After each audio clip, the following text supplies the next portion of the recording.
And it's time once again for the Pumpkin Logan Show! Formerly known as the artist, formerly known as Prince. He turned back into Prince. Loophole. I don't know if you know this, I haven't always been a pumpkin. Oh, were you a Logan at some point? Yes. Were then you I fused them. the pumpkin formerly known as Captain Logan? Yes, the Captain King has finally come. Oh boy. Yes, indeed. Well, how the heck is everybody?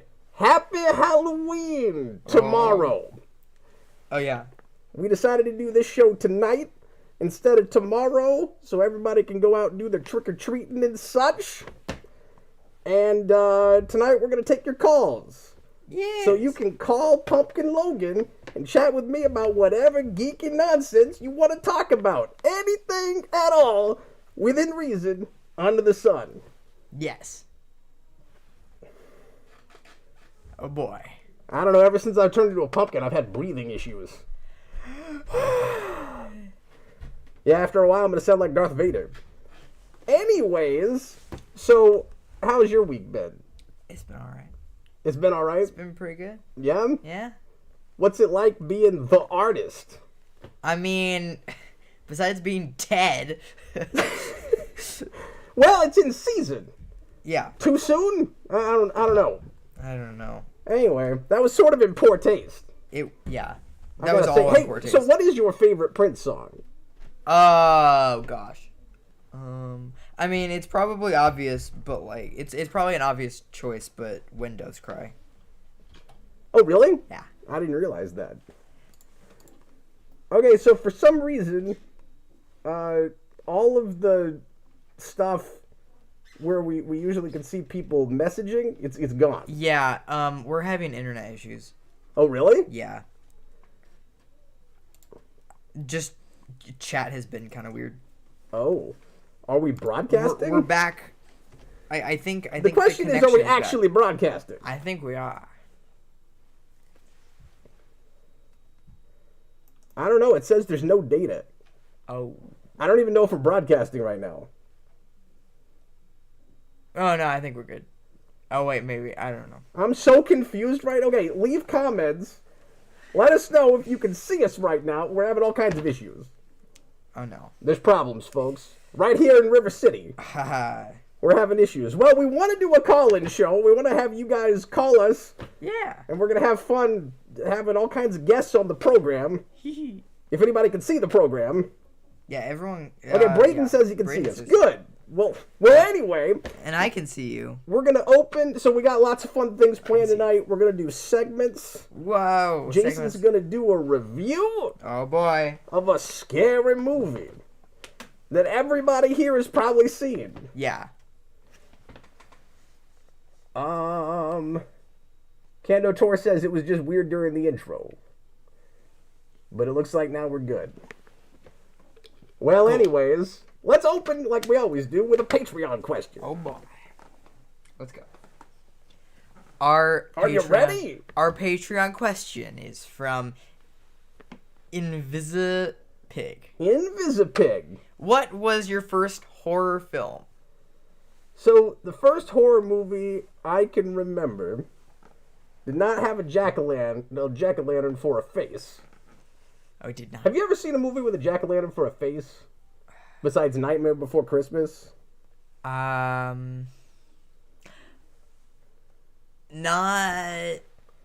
off the top of my head. KH Kadem says, my head is massive. Thank you. I'll take that as a compliment. Yes. It is. You should watch Sleepy Hollow. Does that have pumpkin heads in it? Well, it has like a missing head. Oh. But that's a Tim Burton movie from the 90s.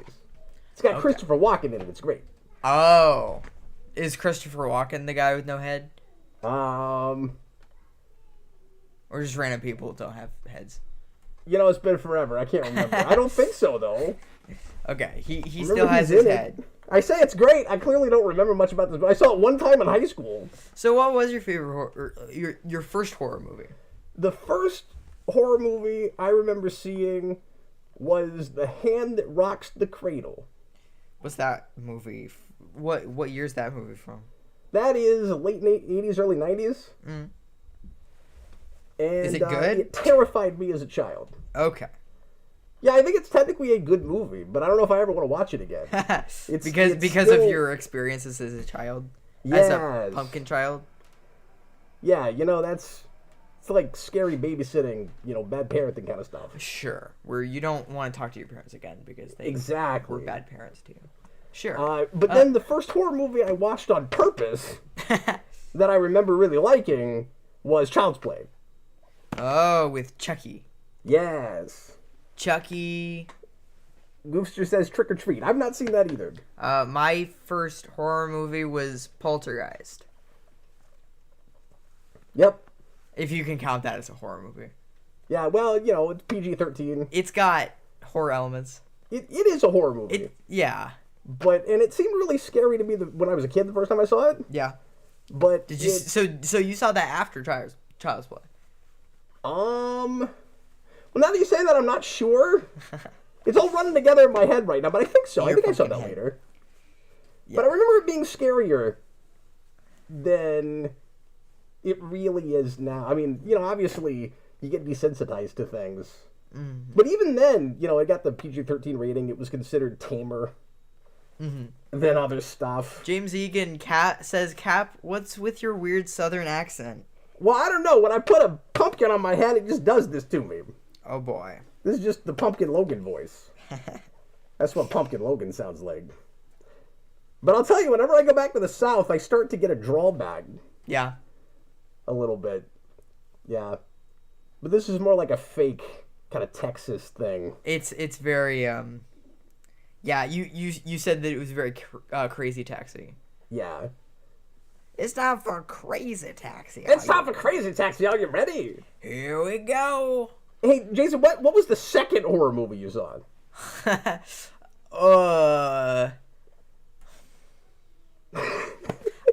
Do you know? No. I don't remember. Well, I tried to show you... Was it maybe... I know you tried to show me something and it was too scary for me. Yeah, at the age I tried to show it to, I think it was Night of the Living Dead. Oh, really? Okay. You can watch that now. It was the remake that you showed me. Yeah. Right? You probably really like that now. Yeah. It was a little too much for you at the time. And I think the black and white I could have showed you. Mm-hmm. But you decided to show me the creepy remake. Exactly.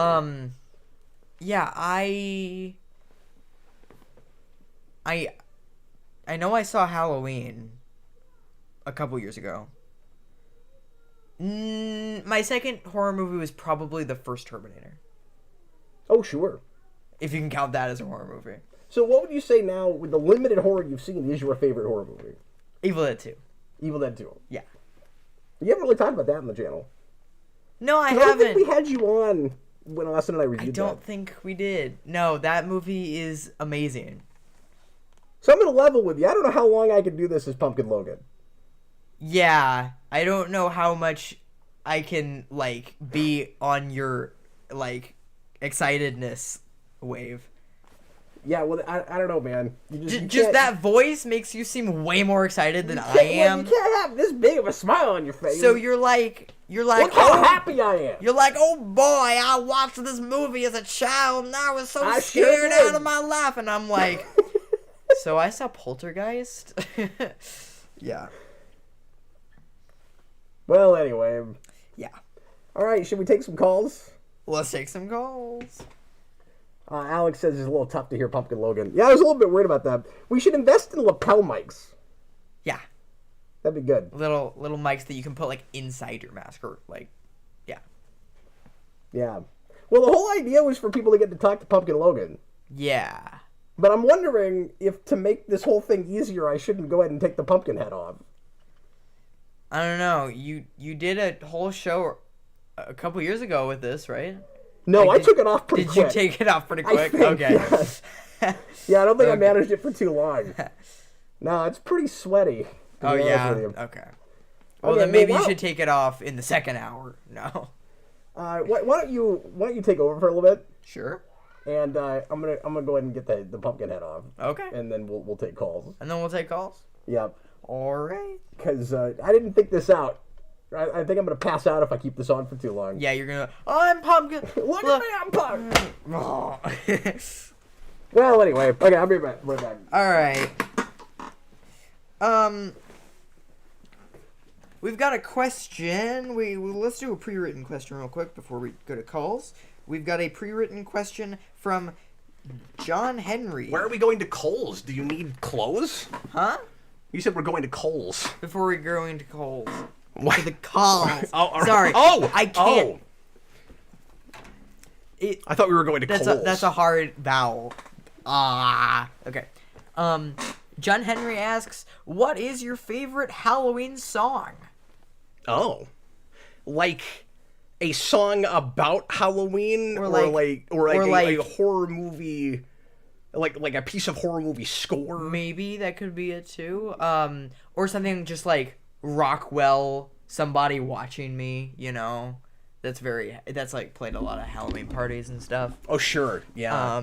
And like Sweet Dreams Are Made of These. That's played a lot of Halloween. Wait, is that parties. thought of as a Halloween thing? It is. Really? Yeah.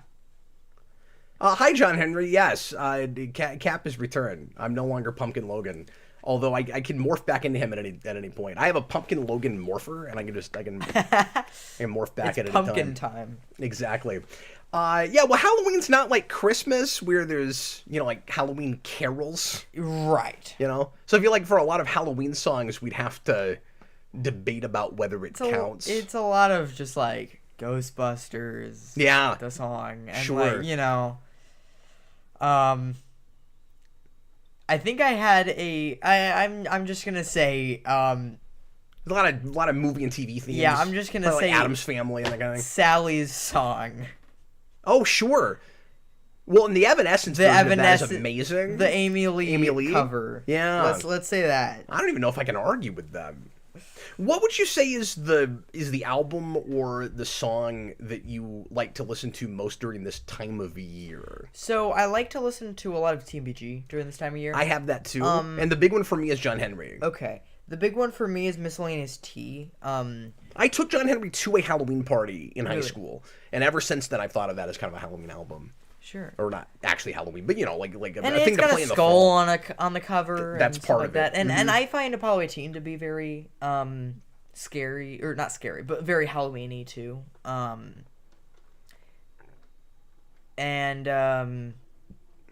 yeah, beyond TMBG. Yeah. I don't know. This is the time, because during summer, like, I'm not really as much into TMBG, and then I get more into TMBG like in the fall. Yeah, so that's mostly all. But let's get off of that. What other kinds of things? Because I listen to the Arkham City soundtrack a lot during this period. Okay. Yeah. And I think of the Arkham games as a very kind of Halloween-y thing to do. Sure. Yeah. Yeah, Starts in an Asylum. It's very haunted housey. Yeah. Yeah. I could see how that could be very, like, Halloween-y. There are weird sounds in that soundtrack, like weird, like scary kind of Halloween kind of sounds. Yeah, that's true. Stuff like that. Do you have a favorite score or theme?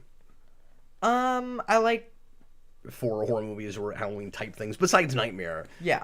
Are you a big fan of the the Halloween theme? Yeah, I like the Halloween theme. I like, especially after we did the commentary for it last year.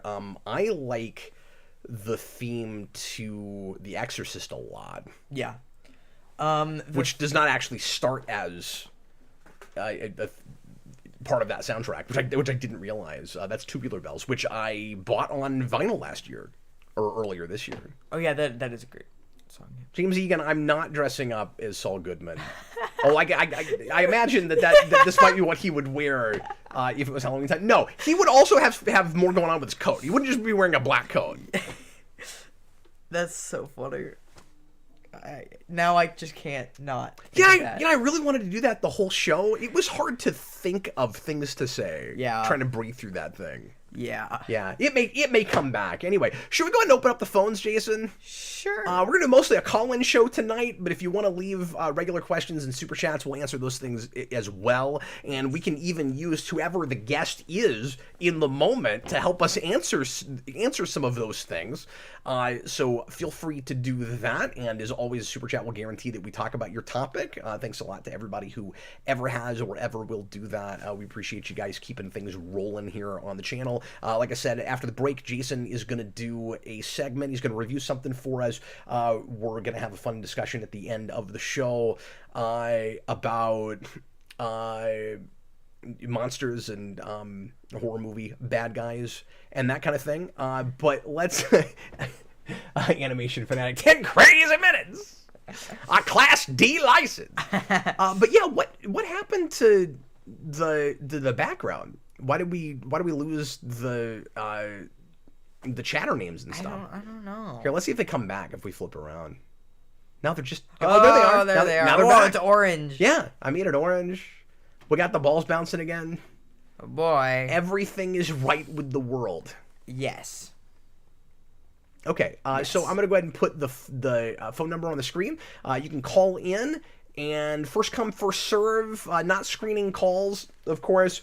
You'll get us right away if you're the first person that comes in. We just ask that you... keep it kind of PG-13. Don't swear too much on the program. And remember that I've got my 14-year-old here.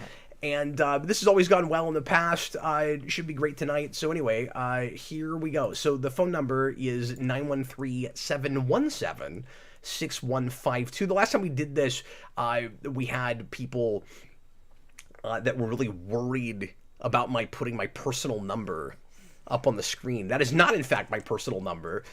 You can get to me that way through Google Voice. So it is just a randomly assigned number that is, in fact, linked to my phone, but you will not... Sorry, I just had to put this to receiving calls. Now you can call in. But when I have this off, you can't call that number and actually get to me. It just goes straight to voicemail. But I have thought, Jason, about also suggesting that people leave us voicemails to answer for other shows through this number. Yeah. So we could do that sometime too. Yeah, that would be very podcasty of us. It would. We could open with that instead of a Patreon call. All right, let's see who is on the line here. Allow on every visit. We need mic access. Slipmaker. Oh, it's Slipmaker again. To accept, press 1. To send a voicemail, press 2. Hold on. I'm trying to press 1. There we go. Slipmaker, can you hear me? Oh my goodness, I actually can. I can't believe I'm here. You got through. Hi there. Hi. Well, I just want to say, first of all, I feel immense sympathy for you with the hot mask. I went to Universal Studios Halloween Horror Nights opening weekend during the LA heat wave, and I was wearing a wig and a jacket, and I was toast early on the night. What were you wearing? What was the costume? Oh, I was dressed as Leon S. Kennedy from the Resident Evil series, if you're familiar with them. Well, did it look good? Was it at least a kick-ass suit? Like, was it worth it? Oh, it looks fantastic. When I got this jacket off like Amazon, I was like, fingers crossed it gets on time. It looks okay, but oh man, it was beautiful. I can't wait to wear it tomorrow. We're doing a Halloween party. And will it be a balmy, like, 60 degrees, so you don't have to... well, I'm in Arizona, so we're never spared, but it'll be in my house, so at least we're slightly safe. Yeah, that's good. You turn on the air and... Yeah, well, I mean, you had it worse than I did, but at least you didn't have to try to do a show in it. Well, I was hoping I'd run into... I know the DJ was going to Halloween Horror Nights for the first time this year, to see Texas Chainsaw Massacre and The Quiet Place House. So I was hoping we'd cross paths, but lucky for him, he missed the heat wave. Well, and that's a lot of people too. So even if you were there at the same time, but yeah, he told me he was going after that. I'm gonna try to have DJ again soon. Since we're not doing shows together weekly, I don't talk to him as much. Oh yeah, I mean. Not to say I miss him too much because I follow his whole thing, but I'll jump on. I want to do a Halloweeny question for you, right? Sure, absolutely. So, I was thinking of at first I was trying to do like a scarecrow question because I've been on the Arkham games too for the Halloween season. But then instead of doing like instead of doing the obvious like Arkham Knight scarecrow question, I was like, what about City? So if Cap Cap, imagine you're a political prisoner of Hugo Strange. He's sent you to Arkham City, and ignore like what happens in the game, like before Batman shows up and fix everything. Okay, like you're locked. Sorry, I'm a cyber because I know if that happens, the first thing you have to do is you have to lean back and forth in your chair that you're tied up to. Yeah, exactly. Grab the chip, so you can hear in their comms. You got to grab the little chip really quick too. Right. But anyway, past that though. And then when hopefully Cobblepot doesn't show up on you, but say you're sent in, and Batman's not coming to like sort things out. He's coming in a month. You're like one of the early prisoners. Oh. Who do you sign up with? Are you going with Joker, Penguin, or Two-Face for your gang affiliation so you don't get beat up? Yeah, are there any other choices? You can get hypnotized by Poison Ivy. I'd take that, honestly. That's true. Yeah, I guess Black Mask doesn't have a presence. I think he's dead by then. Arkham first kills him really early for some reason. Yeah, that's true. Well, do they do that just retroactively in Origins? Well, in Origins, he's just the Joker because the Joker's the villain every time. So, yeah. No, I'm rusty. I haven't played that game since it came out, so it's been like 11 years. But, yeah, I mean, of those three, I guess Two-Face, because you have a 50-50 chance. He's like, I'm so with you. I'm so with you. Yeah, well, because he's at least 50% human, which is still an F. But like the Joker will just take out anybody because he feels like it and because he thinks it's funny. Like obviously, we don't have to explain this. It's a bad idea to work for the Joker because he'll just pick you off because he thinks it's funny. And then, and especially in that universe, where he's like, he's like actively taunting his own goons while they go after Batman, going, I hope he takes some of you guys out. It'll be funny. And then Penguin, he's really ruthless in those games. Like if you cross him, I know. I was gonna say he's so nasty. Although I realized I totally slipped my mind. Riddler is out there. He's contracting guys. Yeah, you got to go undercover. I guess he's got. I think I'd go Riddler. I still would take Two-Face over Riddler though, because if you got on his bad side, he would put you through a sadistic puzzle that would kill you in some like really torturous way, and I'm terrible at those. Yeah. Oh, and the other thing with Riddler is Batman has clocked your face ID. Like you're glowing green when he flies around the city. He's gonna say like that. Hey, that's a target. I mean, if I'm random Two-Face goon minding my business, he's gonna let me go. But if he knows he's like that guy works for Riddler, he's gonna come down there and he's gonna smack me around. I don't even know all the answers. I wouldn't be surprised if anybody beats this as like question of the stream. That's a really good question. Well, I've been delighting in the Arkham games over the last week or so. Man, I'm probably gonna do that tomorrow. I haven't played those at all this season. Yeah, I should do something. Well, if you never played Night, it's not. I like City. It's not written by Dini, so it's not as good. Right. But it's still pretty fun, and it's set on Halloween. So if you just want to go for the vibes, perfect. Yeah, that's true. I always forget that that's at Halloween. No, I streamed that whole thing when it came out. The thing I've most gone back to that game for, though, is the racetracks. For the racetrack, I haven't gone back to it since I played it, but I'm a compulsive Riddler trophy collector. I have to do all of them as well. I'm playing the game, so you should work for the Riddler because you could probably actually beat some of those puzzles, unlike some of us. Yeah, oh yeah, I could set them up for him. I work in construction too, so I'm always like mystified when I'm playing the games, and I'm like, this must have been so hard to set up this one trap. Like he's a dedicated guy. Well, look, in a world where Batman can do all those side missions in 10 hours, it must be possible. Anyway, what a killer question. Slipmaker, it's always great to talk to you, man. Fantastic to talk to you. You guys have a good night. Happy to get going. No, thanks for watching, and call back again next time we do this. Absolutely. Later, buddy. Well, we're off to a good start. That was really funny. Yeah. Yeah, which of those? I'm glad he brought up Riddler. I wasn't even thinking about that. Because I don't think of Riddler as having henchmen in that. Yeah, But- well, but he I just guess he has does. trophies, right? Yeah, but he's got his own henchmen. Mm. One, he would have to just to build all that crap. You haven't played much of that stuff yet. No, I've played City a couple times, and just got stuck And by a couple times, early. you mean you've had a couple sessions with it. You've I've- never played all the way through it. I've never played all the way through it. Like, I've started it a couple times, but I get stuck very easily in video games. So, Yeah. especially that video game, it seems like. But I might try to get further. You know, I've poked some holes in it, and some friends of mine have, feel like it doesn't hold up as well story-wise as we move along. But it's still one of my favorite Batman stories. Like, Yeah.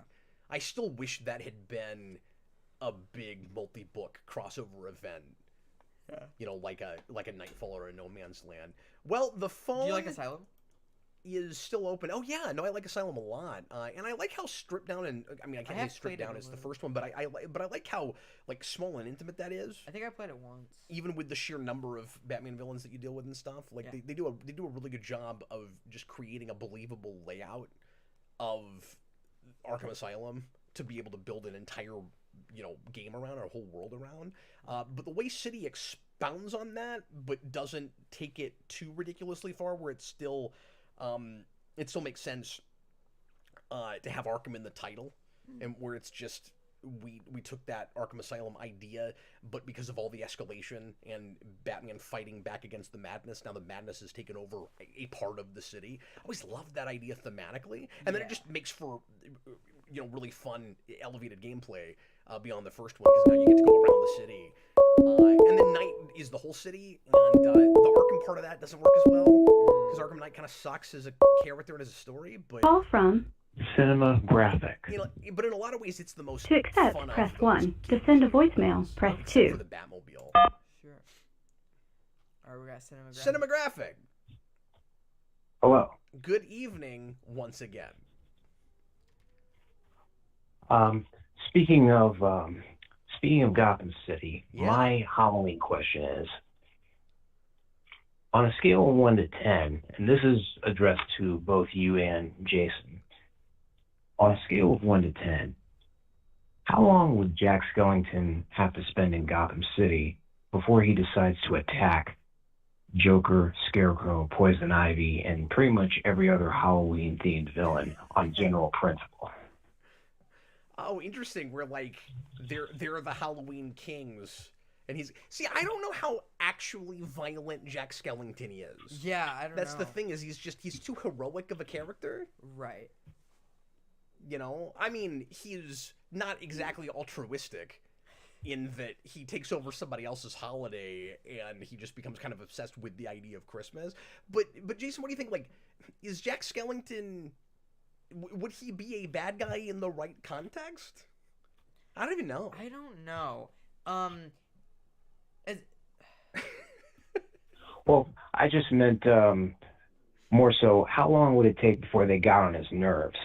Oh, sure. Well, I don't know. I guess the question is, would he fit right in? Because it would feel almost like adjacent to Halloween Town, because you have all these Halloween feeling themes. Yeah, it's very dark. Yeah.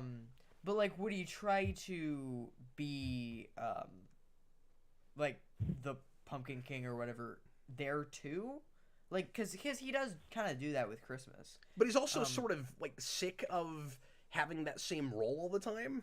Well, maybe he tries to be the Kingpin of Gotham. Oh, yeah. I don't know. I don't know, Cinematographic. I don't know if that would bother him at all. It's hard to say. Yeah. I think I'm it overthinking would this, take as I him- always do, but I'm not sure. I don't know what he would think of that. I don't know how a scale of 1 to 10 works here, but I'm gonna say 6. Now, I'll tell you. Yeah, I'm gonna say like 4, because I'll tell you how I would write the story. Sure. If it were me, and again, this is the like irritatingly like overly thoughtful way to write this, but the like overly cerebral thing. But the way I would write that story is Jack Skellington sees real violence and real carnage and goes, "Oh, I don't want to be a part of that." Sure. And it makes him rethink his whole MO, his whole thing. Yeah. Because He's nice. remember, you have that line in the movie, because it's a children's thing. Yeah. that's like, but we're not mean. Right. You know, and so they're horror themed, but they're not actually. And I mean, even though like some of them are supposedly dead, and like vampires and werewolves and stuff, you know, like I want to think it would freak him out, and he'd be like, "Oh, this is what I've been espousing all along," you know. That's how. So basically, a couple of days.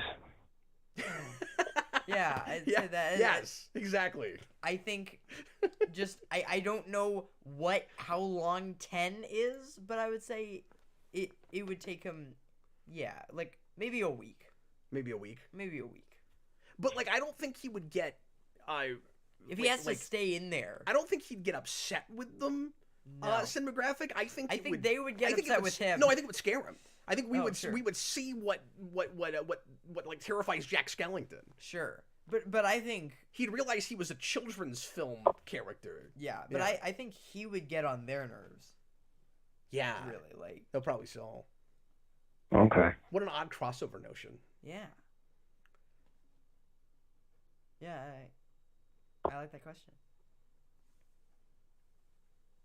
Well, Well, cinematographic.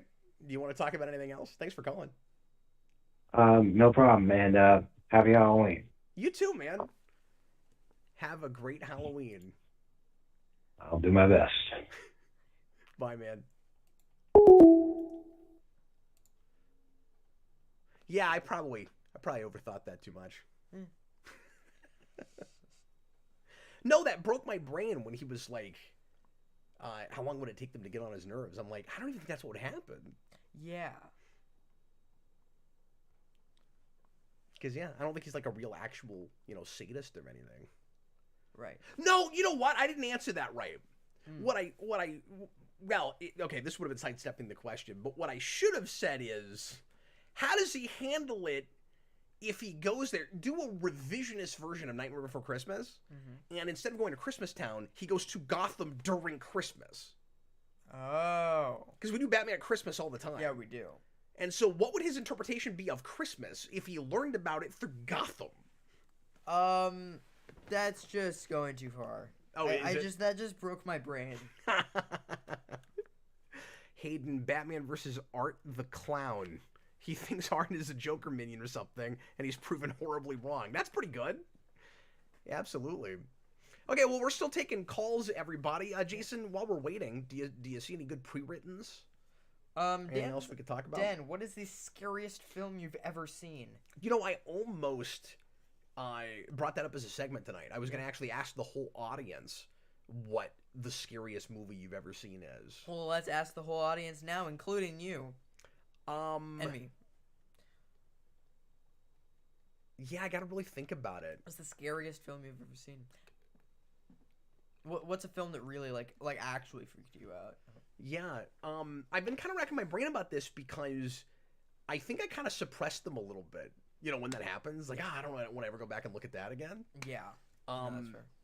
Like, I was sufficiently creeped out in high school by a movie called, I think it was a remake, but a movie called, what is it, Willard? It was about, like, a guy with rats. Because I don't like rats. I don't do great with that. Sure. But I don't know if that's actually the scariest movie I've ever seen. When I first saw it, like, The Ring was scary enough. 28 Days Later. I'm bringing up nothing but things that came out in, like, 2003.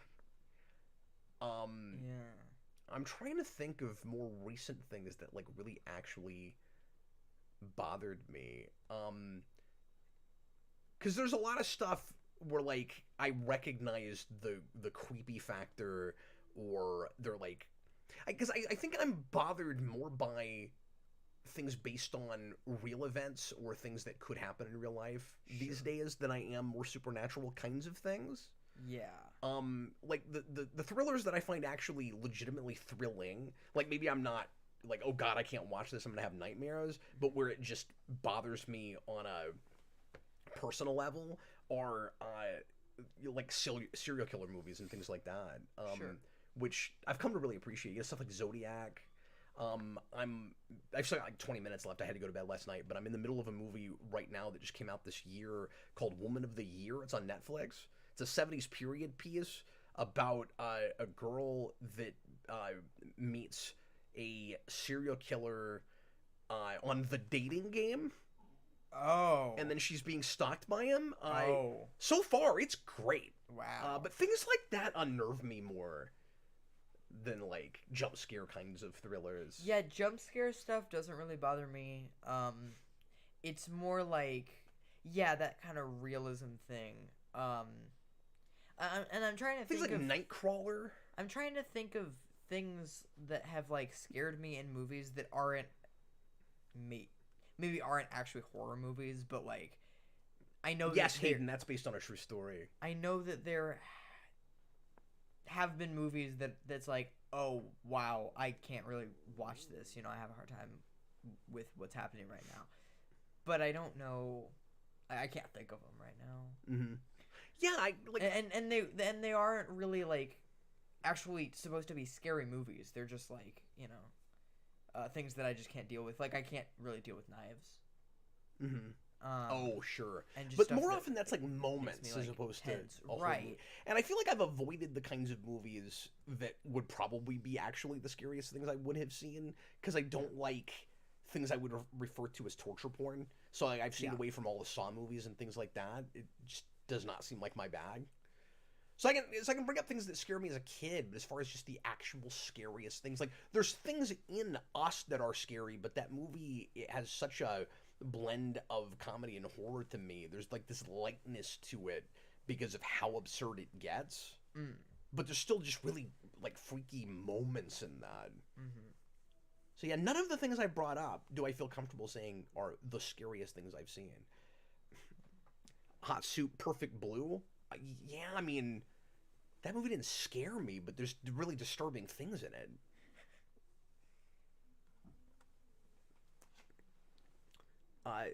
John, Saw series overview when? That would break me. That'd be the end of my speaking in public, probably. But John is a big horror movie guy. John, what would you say is the actual scariest movie you've ever seen?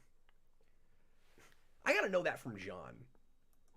He said that the one that stuck with him was a 70s TV movie called Don't Be Afraid of the Dark.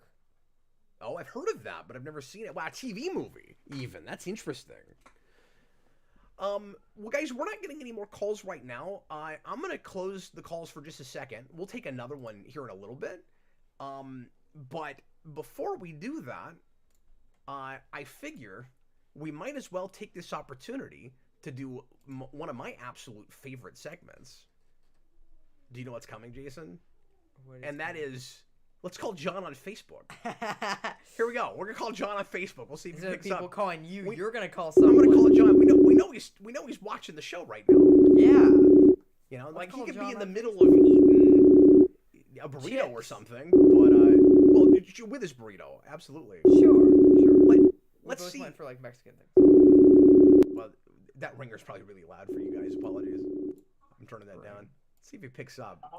Hi, John! John! Hi! Hey, we got John on the Captain Logan Show. It's time for another exciting edition of Let's Call John on Facebook.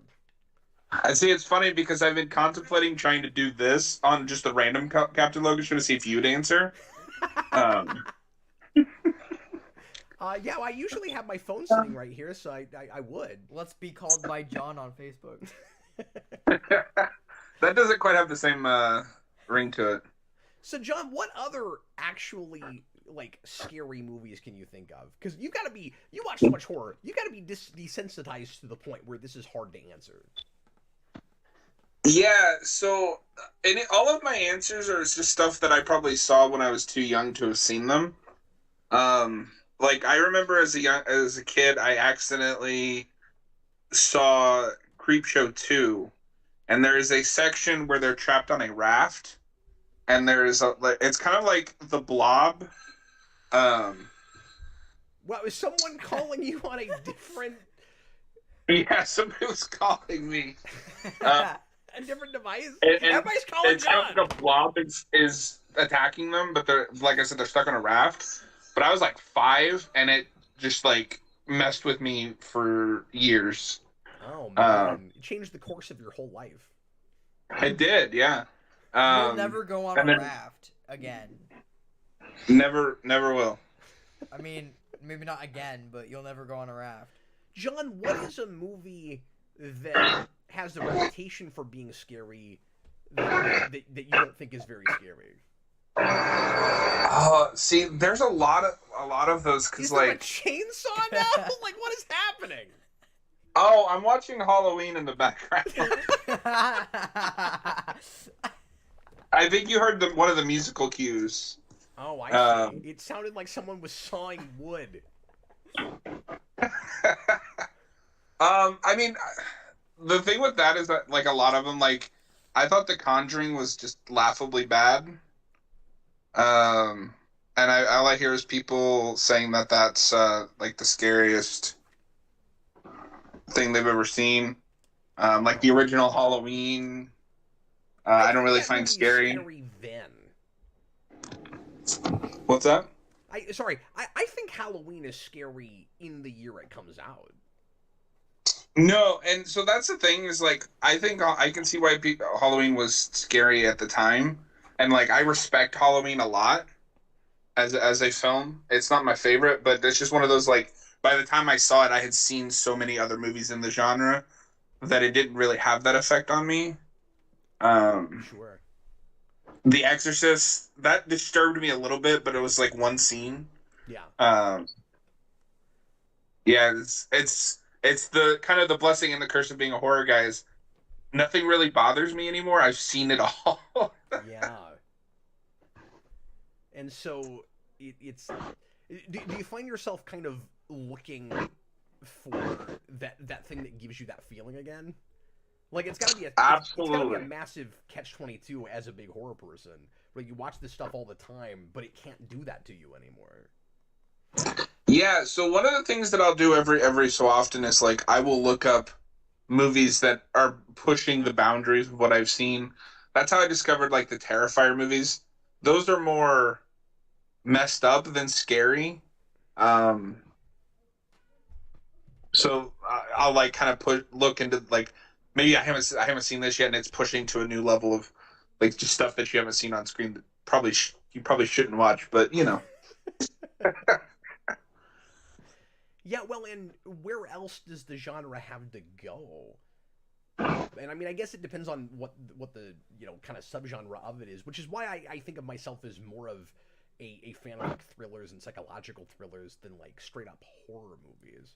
Yeah. Because I feel like at some point you just get real desensitized, and they can't hold up past a certain year, a lot of them, unless the story is just really good. And that's not really about scaring you. It's just it told a good story. Yeah, and I that's why I tend to go towards more, like the slashers, because they're not scary, but what I get out of those is just the creativity and the kills and the set pieces. Yeah. But I can also watch something like Dawn of the Dead, the original, and it doesn't scare me, but I can see why it was scary, and I find the ideas very interesting and kind of scary, but not that scared like, oh, I'm terrified. It's just, oh, that's scary to think about. That's what I had with it. Yeah, I was going to bring that up earlier when people were asking about like actually scary movies, because I have this thing with horror where it's like theoretically scary versus what actually really bothers me. Because when I think of movies that quote unquote scared me or bothered me to the point where I could never watch them again, I think of things like Eraserhead. Yeah, I just thought that was kind of boring. Yeah, I did too, but I never want to have to sit through it again. Yeah, no, that's fair. What do you think of The Purge?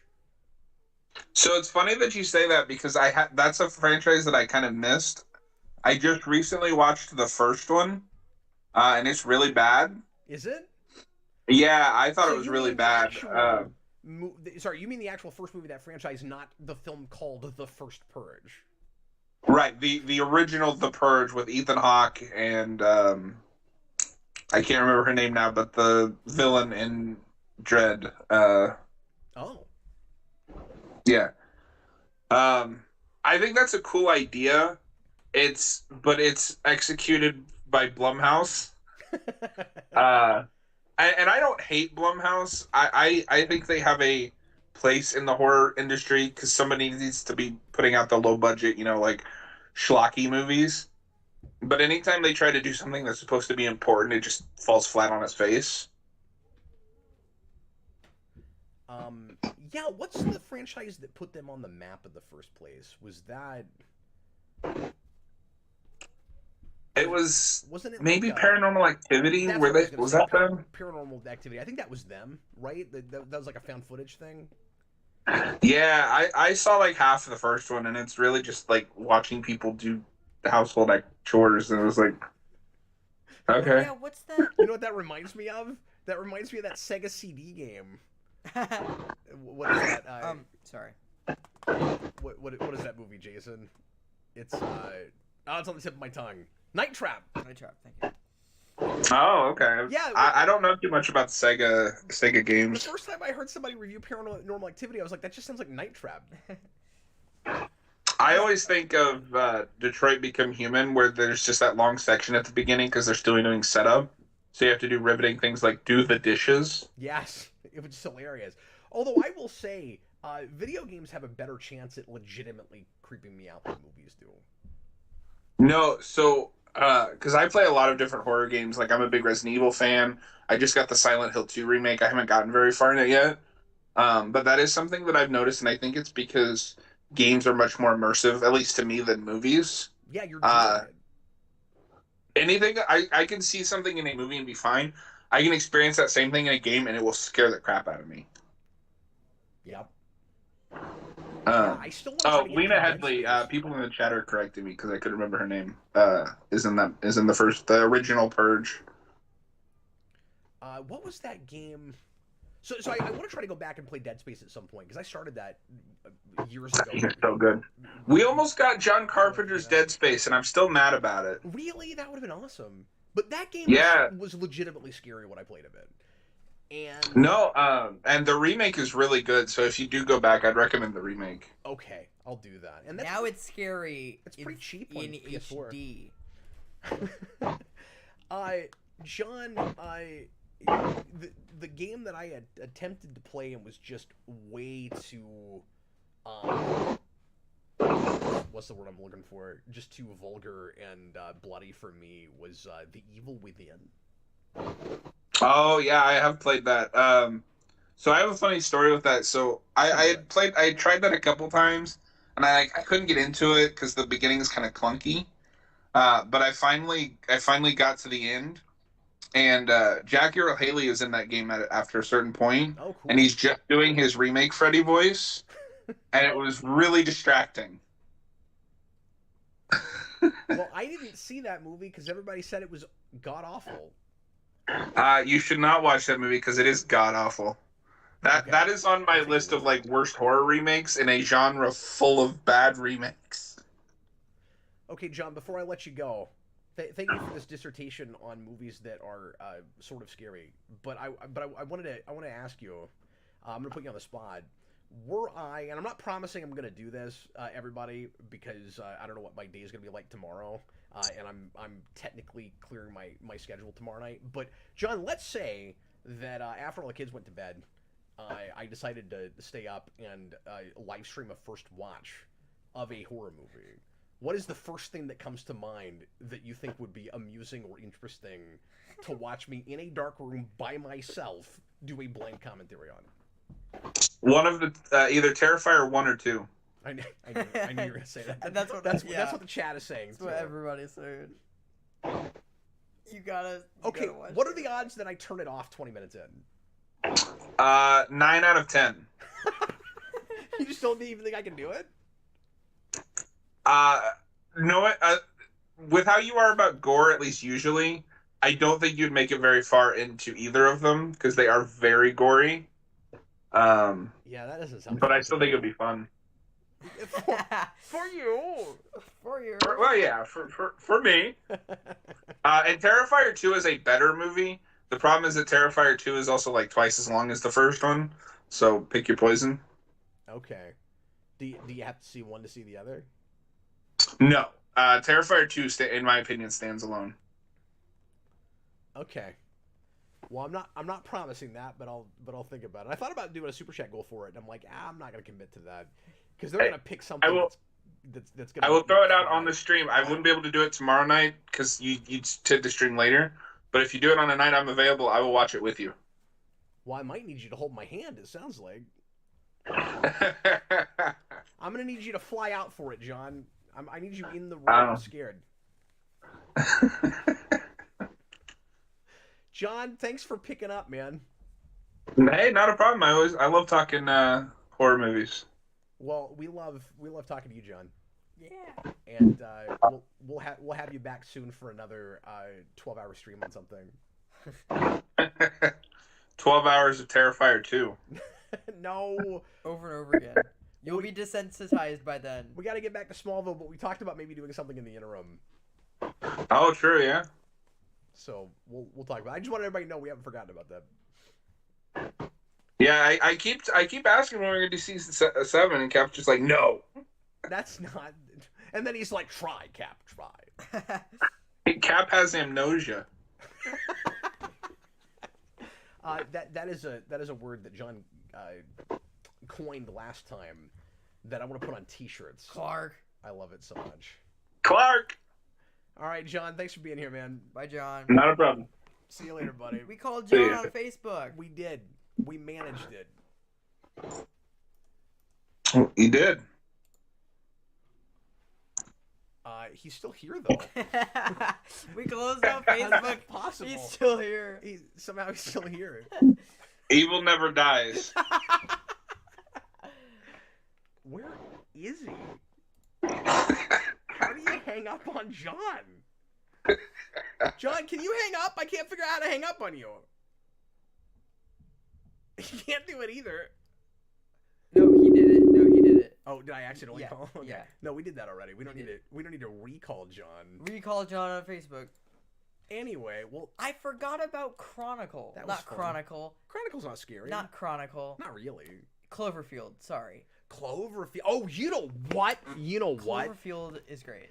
10 Cloverfield Lane is up there. I would say Yeah. that movie is legitimately scary in places. still have not seen that. John Goodman is. I don't know if I would show that to you yet. Yeah. Maybe. John Goodman is one of the legit on-screen scary presences. Really? Yeah, I think he's really good. Alex Barron says he's in your walls. He was in my walls. Okay, we got 5 minutes before the break. Let's open the phones again and see if we can get one more call. We've only done. Remember the cricket? We've only done 2 so far. The cricket. Oh yeah. It was in your wall. Why are we talking about that? Oh right. We couldn't get rid of it for like a week. I think there were a couple actually. Oh wow. So we got rid of one, and the next day. What was the first stream that came up on? I don't remember. I think it was maybe a new movie review, and it was like we were having a really serious discussion, and then this cricket just would not stop. Yeah, I remember that. It was hilarious, and I thought it was on somebody else's end.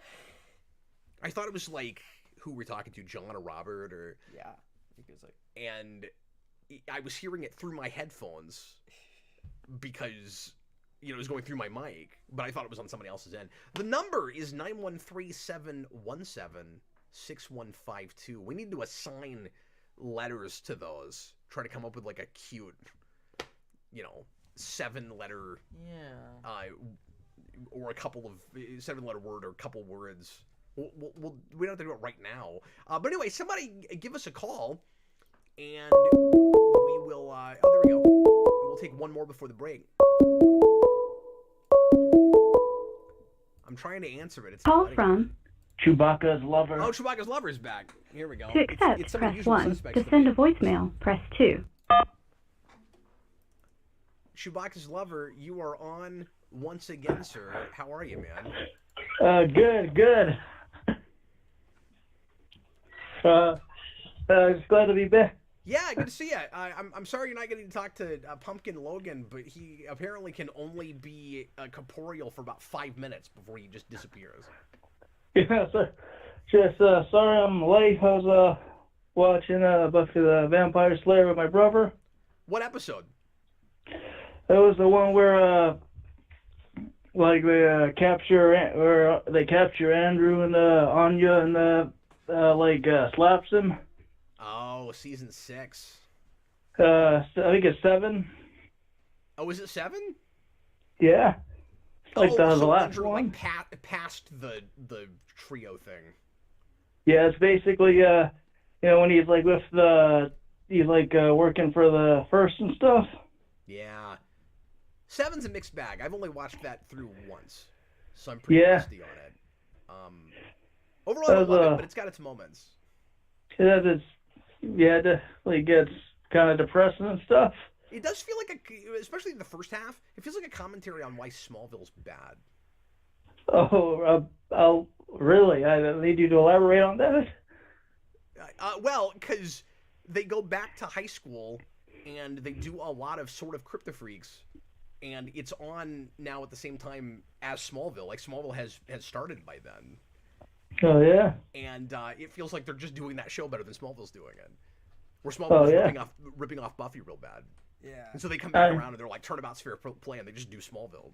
It's really funny. I mean, couldn't you call just the first 3 seasons like a better version of Smallville? Yeah. No, you absolutely can. But that's why I'm saying it feels like commentary on it, because that show's out by then. Because that's what they wanted to do with the cartoon. Yeah. Because the whole point of the cartoon was that they felt it was they got into like dark and serious, and they wanted to go back to like the lighthearted stories. Yeah, it's too bad that didn't happen, because the animation style looked cool. Yes, and it was all the old writers. It wasn't like different people doing it. It was like all the writers from the show like coming back to do it. Well, and if Edlin had won that, it would have been great. Like but no network wanted it for whatever reason. Yeah, I don't know why. I forget when that was pitched. If that was during like 4 or 5, or if it was later than that. I think it was later. Like it was 2004, I believe. Oh, see, I thought it was pitched while the show was still on. It was like right when it ended. Okay, but like Angel's still on, and they're trying to keep franchising it, because that was around when Ripper was supposed to happen. Yeah. Jason, there were 2 or 3 proposed spin-offs to Buffy that never happened. Really? And movies, too. There was supposed to be a Spike movie.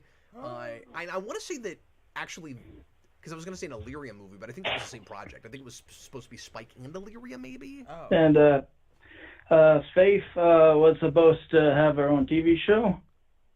Yes.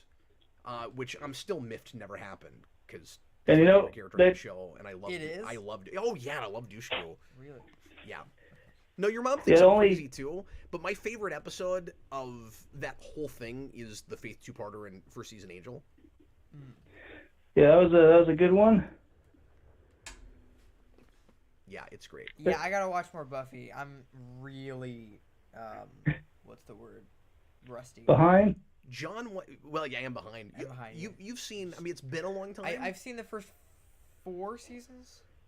Sorry, is season 4 where they do the army stuff, or is that season 5? Yes, season 4 is where they do the army stuff. stuff. So I've seen the first 3.5 seasons, and maybe I finished season 4. I don't remember. And part of Angel 1. And like half of Angel 1, yeah. Not to be confused with the crappy first season TNG episode. Angel 1. Yeah. What is your favorite episode of Buffy? I like it's called Zeppo. I think that one's really funny. Oh, remind me. I don't speak episode title with that as well anymore. It's the one where like the Xander one from season 3, where like there's like an important like major thing going on in the background, but he's just kind of like interrupting. Oh. And he had his own thing with the zombies and stuff. Yeah, no, that one's fun. John is begging me to do Buffy streams, and that'd be great. Do that after Smallville. Well, I'm curious to see how well that will go. Like how many people, especially after everything that's happened with Whedon and stuff. Like I just wonder how much interest there will be in that. Chewbacca's Lover, I cut you off. I'm sorry. So I think you get a lot. Like that's probably like honestly would be one of the most popular shows that you've done. Honestly. Boy, I'm not convinced of that, but you should do Whedon Mania. I mean, that's not. No. I don't think we can call it that at this point. No. No, and I mean, like, that's not me saying I won't do it because it won't get enough views or anything, Chewbacca's Lover, but I don't know how well it. I don't think it'll do Smallville numbers. You think so? I think it's at least as popular, if not more so, than Smallville. It is, but with our audience is the question. Oh, that's fair. That's the thing I'm not sure about. because it's not like it's not really superhero. I should get a show of hands, but you know what though? It is and it isn't. Like I count the Buffy movie as a superhero movie. Like how I did that on Rewind. I've still never seen that. Well, And it's like what Eric said, where if she like certain characters in a movie and a TV show, they're not necessarily a superhero, but they're in the Marvel or DC universe, you'd count them, like the Hulk. yeah, it has enough sensibilities with that. Like the Chosen One thing happens a lot with superheroes, and I mean, then we sort of get back in almost that Matrix question of like, does Neo count? And most of us would say no, but for whatever reason, Buffy feels more like a superhero to me than that. Yeah. Yeah, because they do a lot of the tropes because he was a big superhero fan. Yep. Who Like he fight? Neo or like Now look, you know how I feel about that. Chewbacca's lover, you don't have to answer that. what was that? I don't want to repeat it. No, Jason asked the question that will get him fired from the show. Because you know how I feel about the who would win in a fight question. Really? But Jason wants to know who would win in a fight between Neo and Buffy. Neo, sorry. Yeah. But you know what? Whedon said that Chris Claremont's X-Men was like one of the major influences. Yeah. On him. Not just like it was the thing he was a fan of, but it was the thing he was specifically influenced by. Like he listed like all like these different like literary writers and like this and film writers and Chris Claremont. Like he was thinking about that when he wrote Buffy. Yeah, well, and you can tell that he likes Kitty Pryde and stuff like that. Oh yes, Buffy is based on Kitty Pryde. I've never even heard him say that. I just always assumed that there was some of that in her. Oh, he says that like in like the introduction to the Frey comic book. Yeah, Frey's cool. You should read that. Yeah. Oh, I did. That's how I know, because in the introduction he says that. Sorry, you can't see me right now, but I was just telling Jason he should read Frey. Oh, sorry. But the fact that you were quoting the introduction made me think you probably read it. Also, Faith was inspired by Elektra. Oh, that makes sense. I never thought about that. Okay, sure. I mean, I heard someone say that. I don't know if that's entirely true, but I heard that said. I'd buy it. But I can confirm the Kitty Pryde one because I've seen him say that multiple times. Yeah, man, now you got me wanting to get on that faster. We watched Smile Time last night. Oh, I haven't gone to. Okay, I haven't seen all of Angel. I've seen Buffy. I know what Smile Time is, but I haven't gone to that episode. Okay. Angel, I'm watching with my brother, but most of the episodes I'm watching for the first time. Oh, cool. Well, I won't spoil anything about that show, but I like it better than Buffy. Yeah, I mean, I'm on season 4 of Angel. I feel about that ending, but I like it more than I did when I first saw it. What were you saying? I'm on the season 4 of Angel. Oh, cool. That's very divisive. Yeah, I'm past the part with they woke up like the beast and they tried unsuccessfully to kill him. Yeah. So I'm at least that far. Finish that. Tell me what you think about that ending, because people hate that. Like, it's a guilty pleasure for me. I kind of like 4. I don't care what anybody says. There's a lot of missteps. I don't care. I enjoy it. Yeah, I don't like what they did with Connor and Cordelia. I didn't care for that. No, I don't like that either. It's a really weird. Well, I don't want to give anything away if you haven't finished that season, but yeah. But that means that you are past the hamburger statue, which is hilarious. Yeah, that was really funny. Which, thanks for calling. This was a really fun conversation about Buffy. Thanks. I don't know what you originally were planning to ask, but we ended up having a great Buffy Angel conversation. Oh, I had no plans. I just was I'm glad we got to talk about something interesting. It wasn't just me nervously rambling. No, it was great. You nailed it. I just happened to watch Buffy beforehand, so it actually gave me something to talk about. Well, thanks, man. It's always great to talk to you. Thanks. See ya. See you later, man. All right. That was great. We're gonna... I almost did a segment on Buffy tonight. Yeah. That was another thing I kicked around. Yeah. So I'm glad he called and asked about that. That was fun. Yeah. John, now I just want to binge some Buffy. Do you like the Buffy Halloween episode? Which one? The season. It's Buffy. 2 one. Okay, are we become the costumes? I was gonna say, is that the one where they become the costumes? Yeah, is that season 2? Yeah, I think so. I think. I'm very, very rusty. Yeah, I'm really rusty. I liked that better on a second watch through the show than I did the first time I saw it. Yeah, I really like that episode. It's fun. I think they have better Halloween ones though. Okay. Guys, we're gonna go to break. We'll be back with part 2 right after that, and then later on tonight, Austin and I are gonna do another stream for a request tonight. We're gonna put that tonight instead of tomorrow because tomorrow's Halloween, and we're gonna be reviewing the 1977 or 78, late 70s Nosferatu remake. So if you're interested in that, come in for that, and we may also even do a third stream later, way into the evening, and do some more top 100 superhero movies. We started kind of late tonight, so I'm not sure if that will happen, but we are kicking that around. So anyway, lots of streaming tonight. Stick around. Thanks for watching, and we'll be right back.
time for the second half of the Pumpkin Captain Logan show. I'm once again Pumpkin Captain Logan, here for the 5 minutes or so that I can stay in this pumpkin form. And now it's time Let's do a Patreon question first. Oh, okay. The artist is taking the show over, apparently. Let's do another Patreon question. Pretty soon we're going to do his segment. First, he's interrupting his own segment for a different segment. We're gonna do another Patreon question to start the hour off. Well, all right. This is a Patreon question from SS Jerry. Who put you in charge? Me. You. This is a Patreon question from SS Jerry. I don't remember doing that. Would you ever do a show or even a segment in character of whatever you dress as? No, I would never do that. Next question. All right, let's do my segment. No, I'm sort of doing that right now. You are? Yes. That's crazy. I have actually considered doing that with various things, but I'm worried it'll get on everybody's nerves. It's easier to do for a video than like a whole stream. Yeah, because you can like cut in a video. Well, yeah, and also it just might get on everybody's nerves if you do it for like an hour. Well, right. Yeah. Like you could do like an hour video. Yeah. Or you could do like a 5-minute video being like, "Hi, I'm Captain Logan." Yeah, exactly. Vince is better at that than me. Vince is better at what? Like staying in a character? Yeah. So he could be Dooms Vince for like a whole show. Yeah. And I could do Pumpkin Logan for a whole show. Except for maybe the not breathing thing. maybe not in the mask. Yeah, exactly. The problem with Doomsday is, or the thing with Doomsday is he doesn't wear a mask. He's just bald. Which is not any different from being Vince. Normal Vince wears like a newsboy hat all the time. That's the difference. But he's still bald. He just has a hat on. You don't know. In fact, I do know that. Mm-hmm. Oh.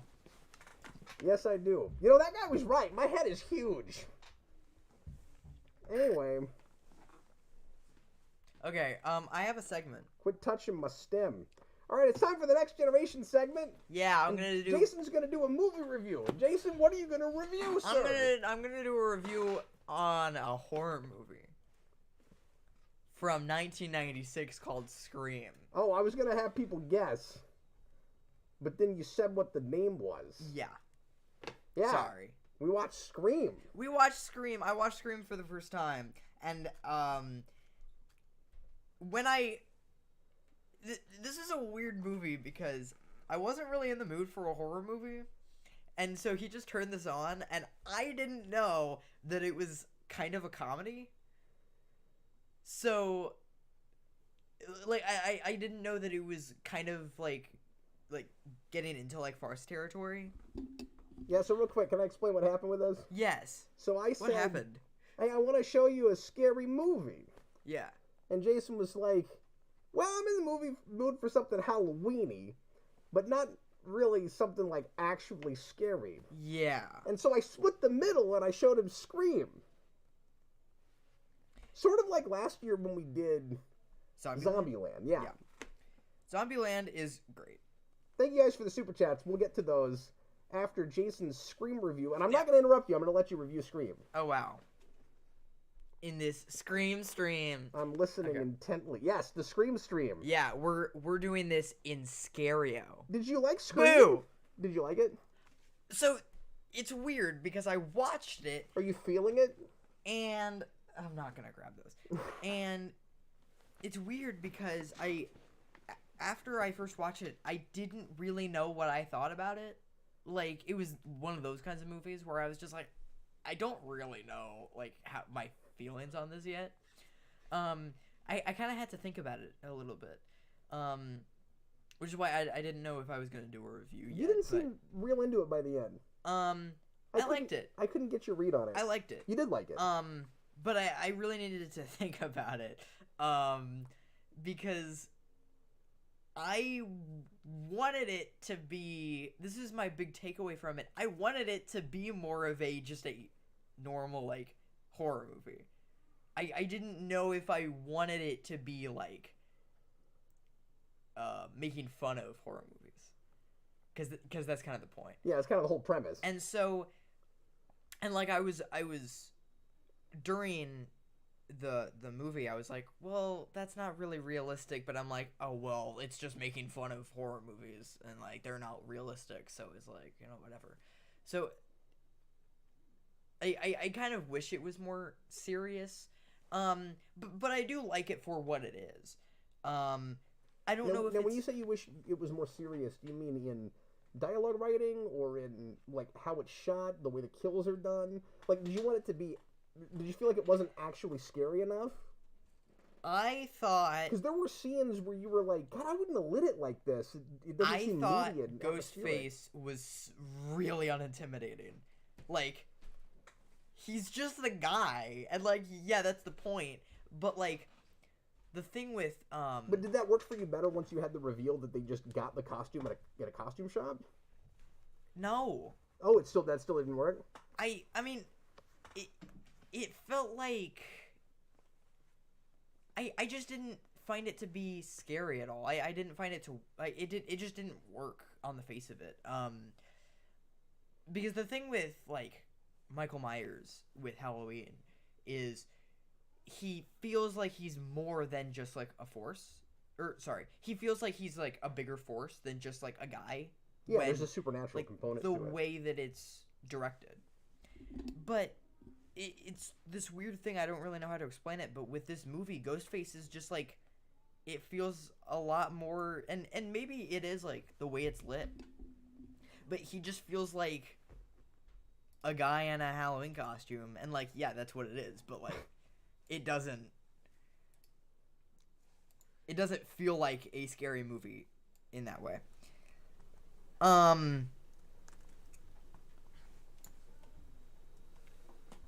The soundtrack in this movie is also not great. I don't know what they were going for, but it's like a different style every time you cut to a different, like, I don't know what's happening. It's like there's like a weird like dubstep thing some of the time, and then there's like the normal like Halloween-y like scary movie thing, and then there's like a pop song randomly, and it's like, why? It doesn't, there doesn't seem to like be a mood with this movie in certain aspects of it. I do like the kind of horror movie theme of the film overall, like as a concept.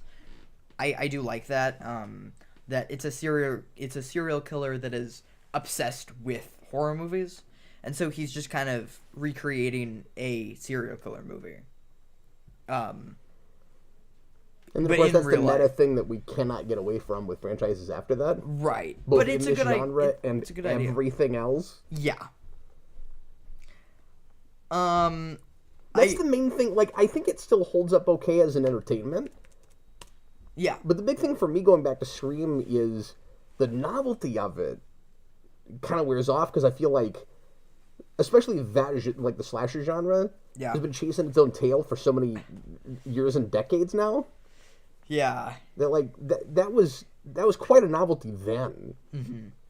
Well, I just haven't seen that many of those, Yeah, so I figured novelty, like, that's part of why I showed it to you. Yeah. Because I thought it was a novelty. That might blow your mind more. Yeah. Yeah. Now, I thought the deaths in this movie were hilarious. I think my favorite's the garage. Yeah, the garage is... Well, here's the thing. That was my favorite character, though. So, I don't know. But yeah, the deaths in that movie are great. And it has a solid lead character. What's Her Face is pretty good. I don't remember her name, but the main girl in that is good. Yes, it's not coming to me right now either.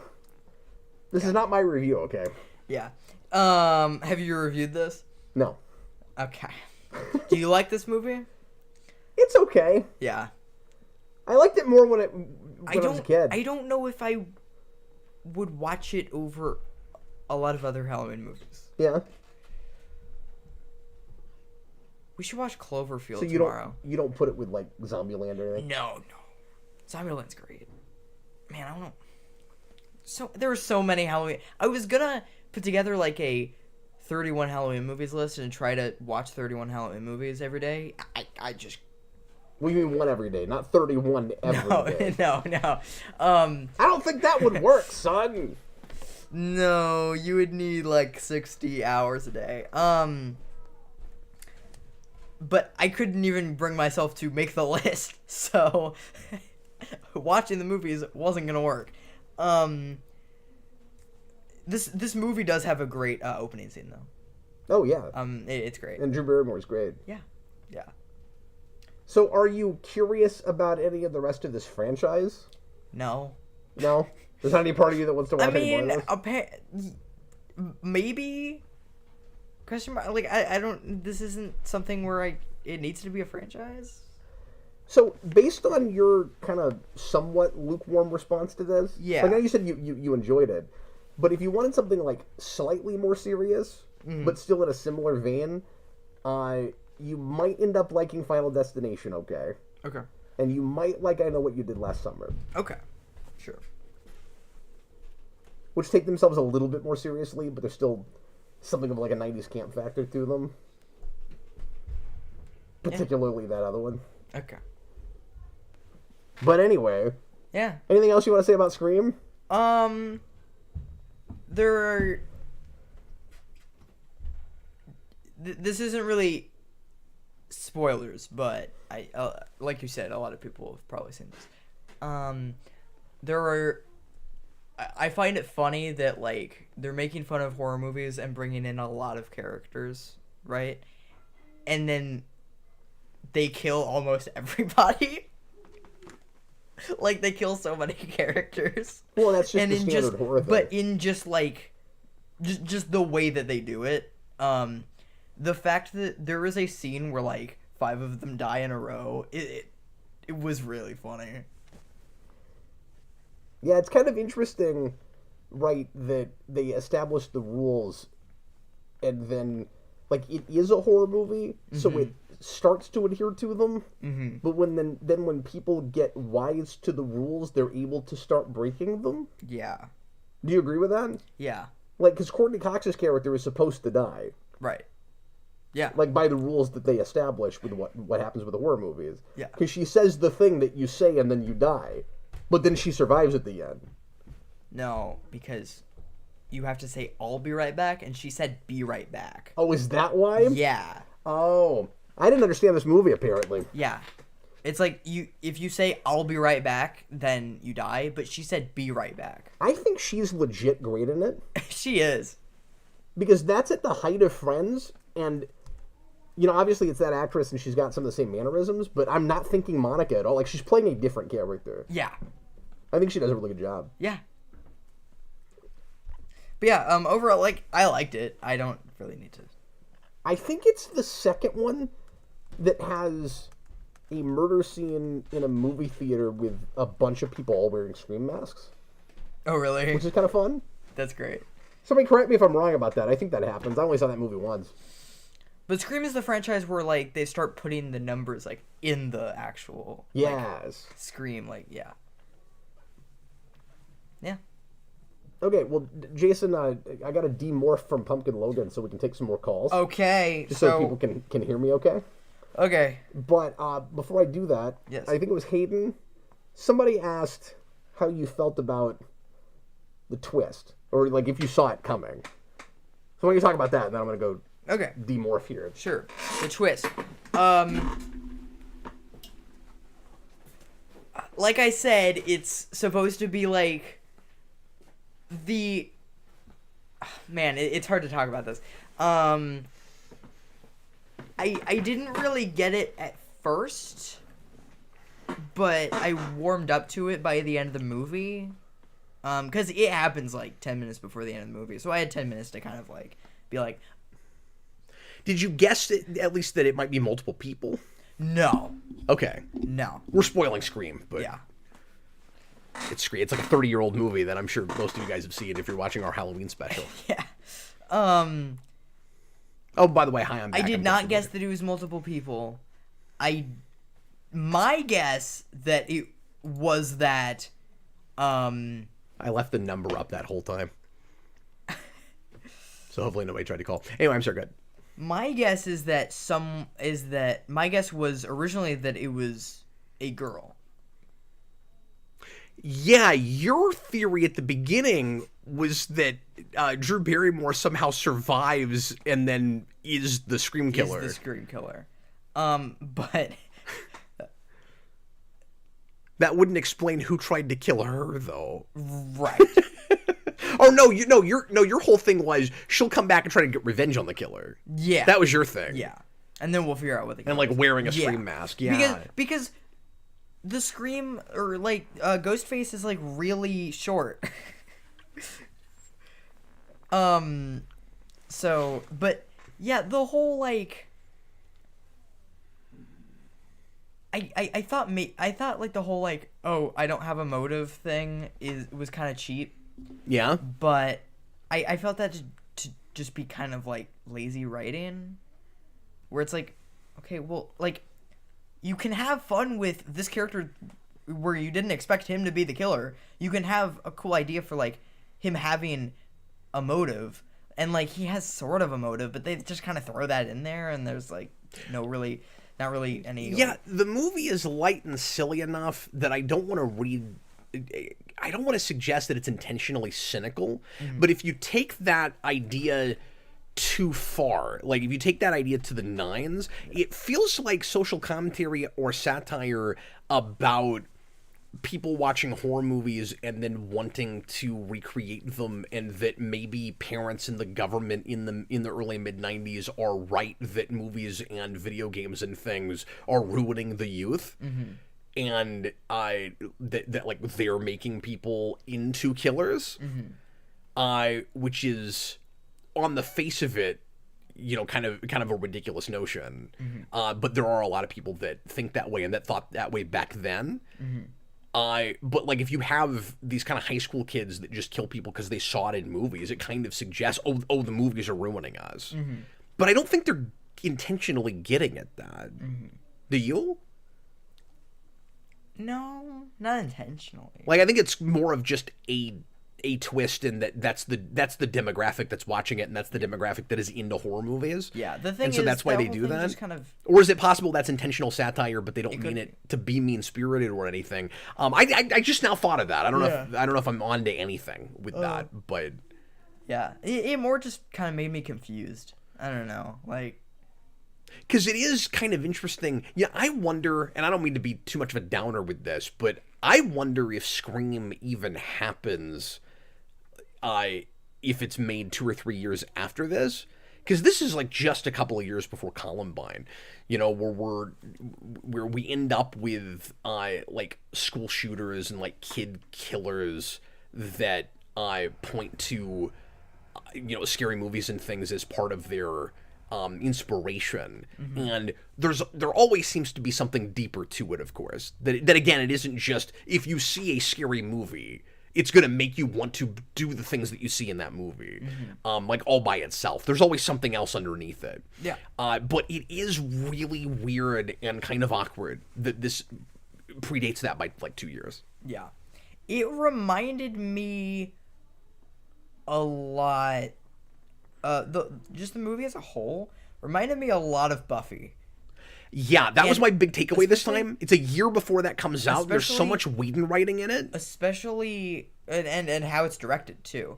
That high school stuff is very Buffy. Yeah. The, like, walking scene...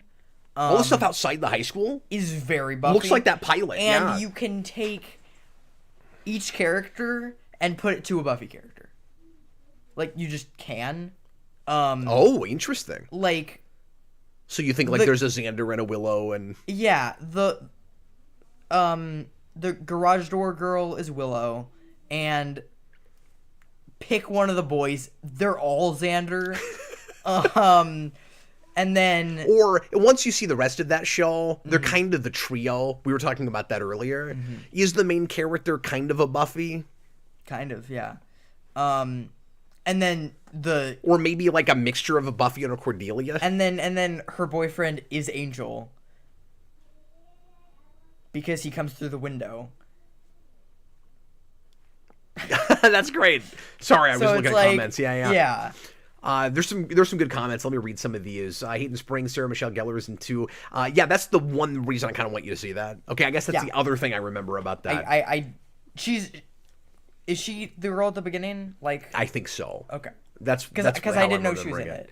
Austin, And then doesn't Scream 2 has like, I know the Scream movies had this thing where like they like recreate Scream kind of like as a movie franchise inside the movie franchise. Yes. And Scream 2 starts that. I think so. Okay. I wonder how the rights in the universe work with that costume predating the events of this. I wonder if they get into that. I bet they do. Austin, I think Scream works more for Wes Craven than Kevin Williamson. I don't think the script is as clever as it thinks it is. I agree with that. I still like it okay.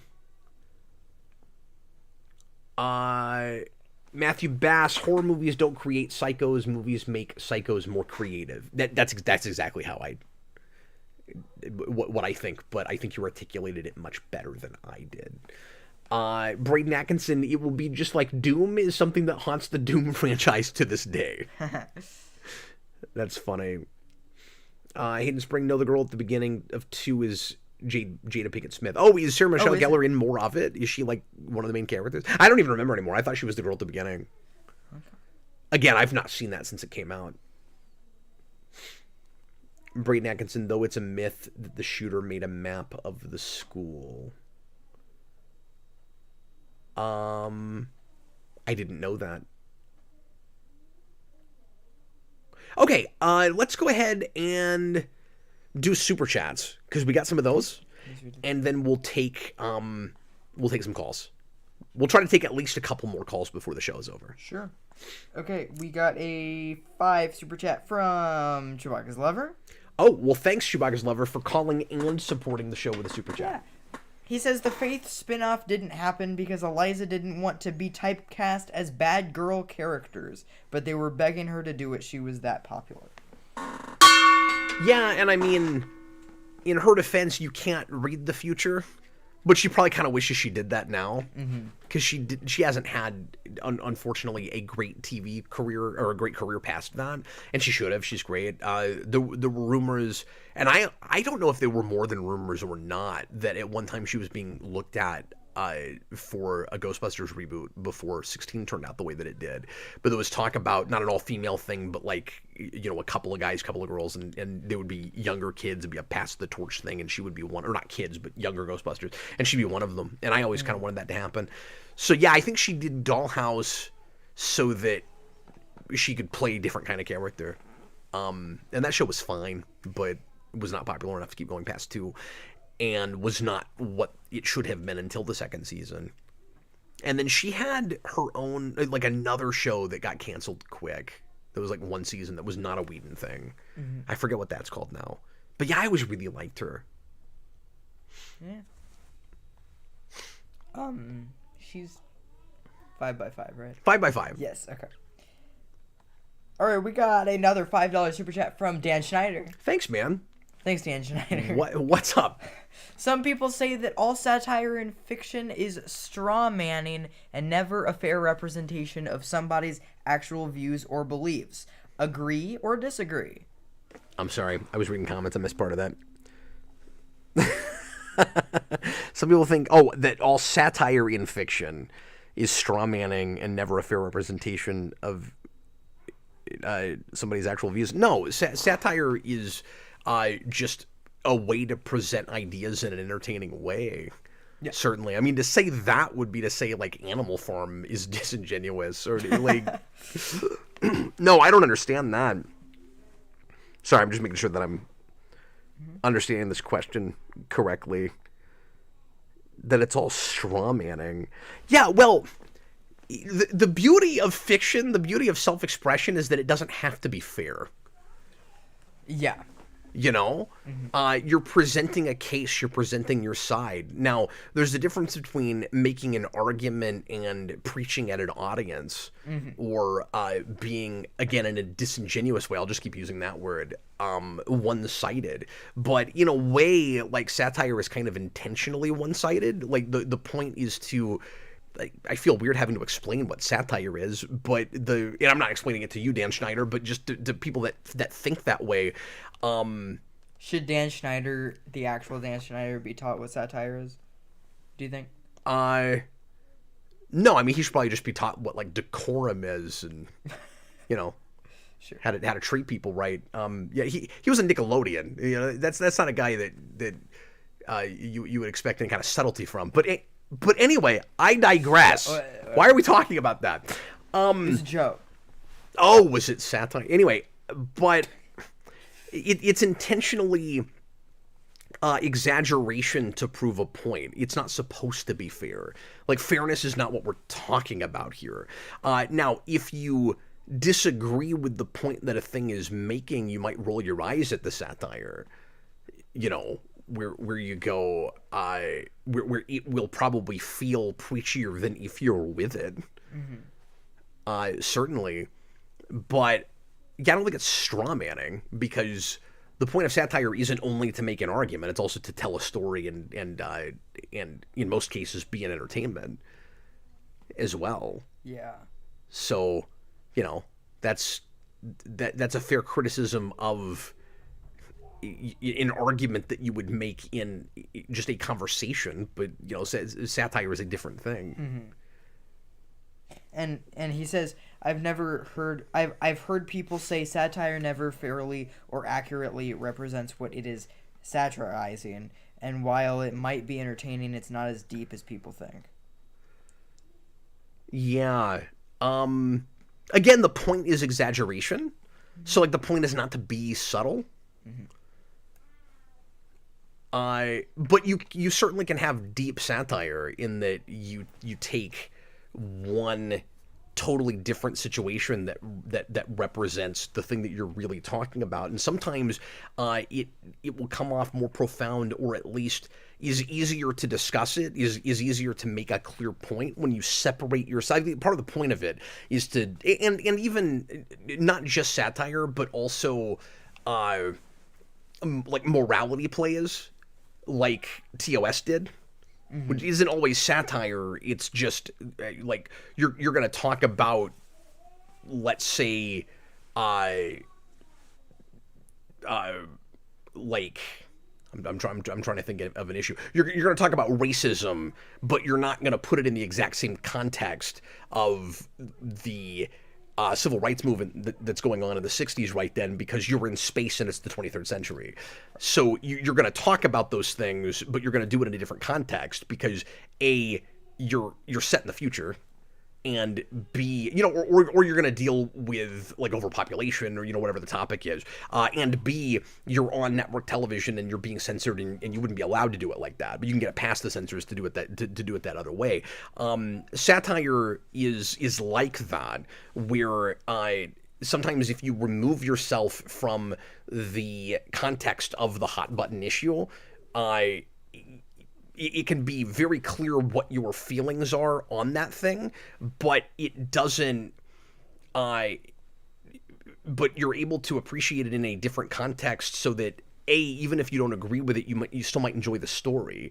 And whether you agree with it or not, it's easier to have, even though we're exaggerating everything, it's sometimes easier to have a more, to use the word fair again, I guess, to feel like you're playing fair with the audience, because you don't have the heated like feelings immediately about whatever it is that you're talking about, where like as soon as you make it, you know, race riots in the 60s, it's like, okay, so we all have, you know, if you lived them, we all have opinions about that, you know what I mean? Sure. Anyway, Yeah. do we have any more super chats? We have one more. Bob the Hun puts in $2. Ghostface. There's also bad satire, don't get me wrong. And Hayden said, what's the worst you've seen? I'd have to think about that. Think about it. but it's probably an episode of New Trek. Anyway. Probably. $2 from Bob the Hunt. Yeah. Ghostface is the same voice as Mojo Jojo, no joke. That's true. Is it? I knew that. Wow. Isn't that funny? That is funny. And yeah, I guess both of those guys are able to just do that same voice. Yeah. Well, through the voice modulator. Oh, was there a voice box thing? Yeah. I forgot about that. Because then she talks to. Oh, that's through the right. phone. Yeah. That's right. I forgot about that. But yeah, should we put the call thing? Yeah, so we'll take another call or two, folks. The phone. Zack Snyder, Dan Schneider. Why do we have to get into another like serious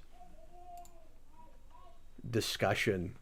Just derailed the whole silliness of this whole thing. Okay, the number once again, everybody. It's not coming up. Give me a second. Is 913-717-6152. The phone is open, and like I said, we'll talk to one or two more folks before we finish up here. Sure.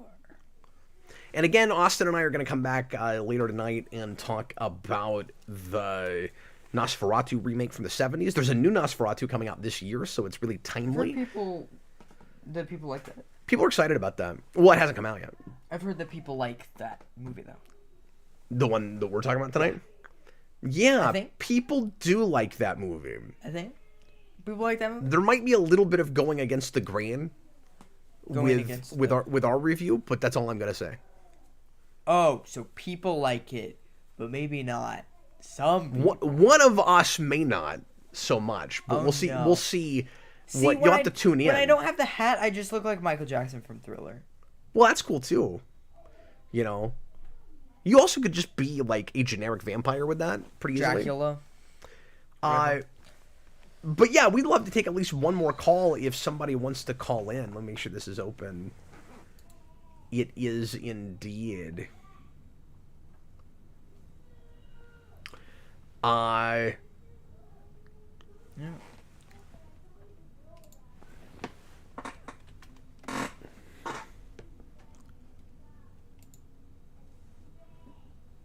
So while we're waiting for that, I'm going to pull up an article and maybe get started on the last segment of the night, Jason, in case we don't get any more calls.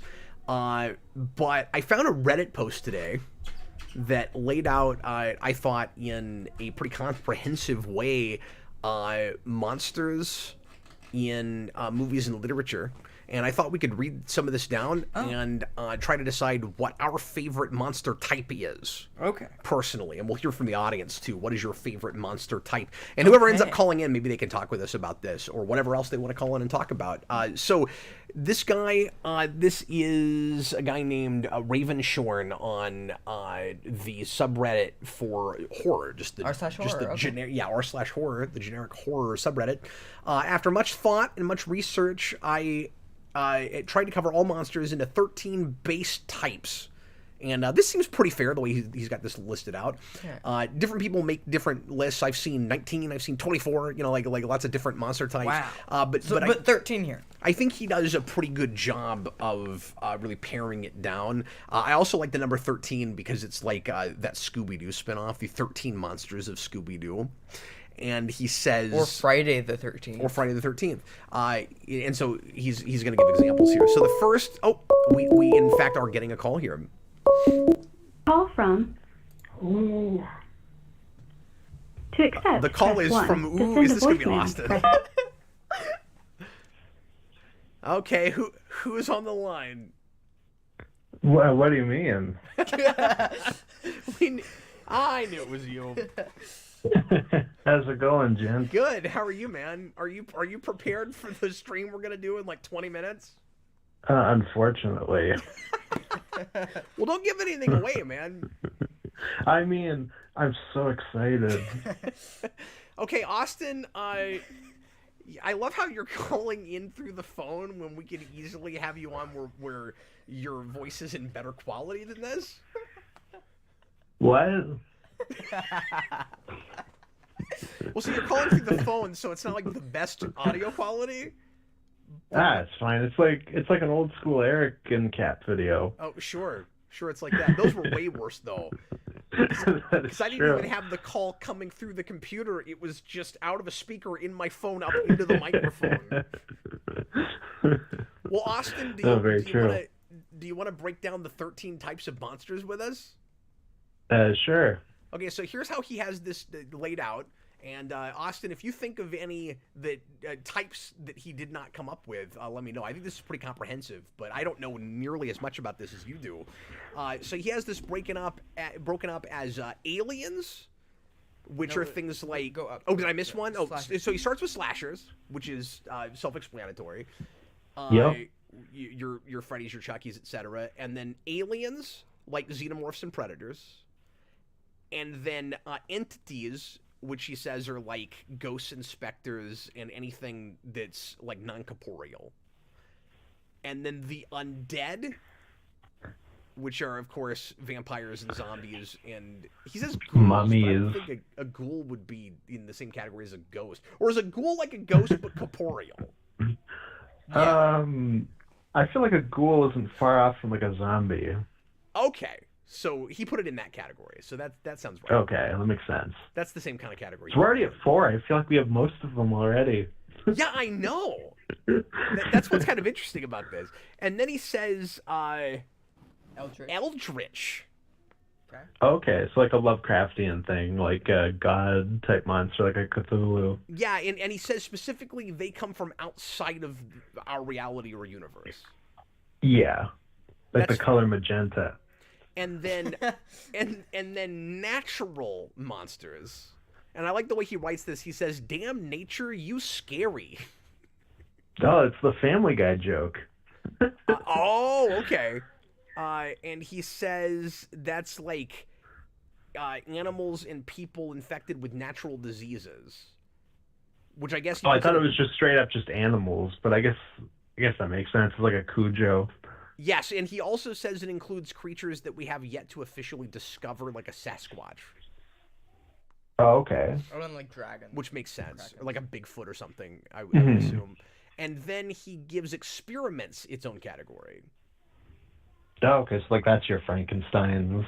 You're the Fly. Your Reanimator. Yeah, and then zombies that are not mystical he puts in this category. Oh, okay, so... If they're made by a virus, because it would be like very often like an experimental virus. Oh, okay, I gotcha. That seems Well, fair. because you said that, and then my mind immediately went to like the original zombies, and then I was like, wait, no, that wouldn't make sense because that would be spiritual. Like before the like what we think of as zombies, like the voodoo zombies. And then skinwalkers. Oh, Which okay, are- so that's like Yeah. like Mystique. Yeah, just anybody that can change their shape. And like werewolves and yeah. Mm-hmm. Does he include werewolves here? Yeah.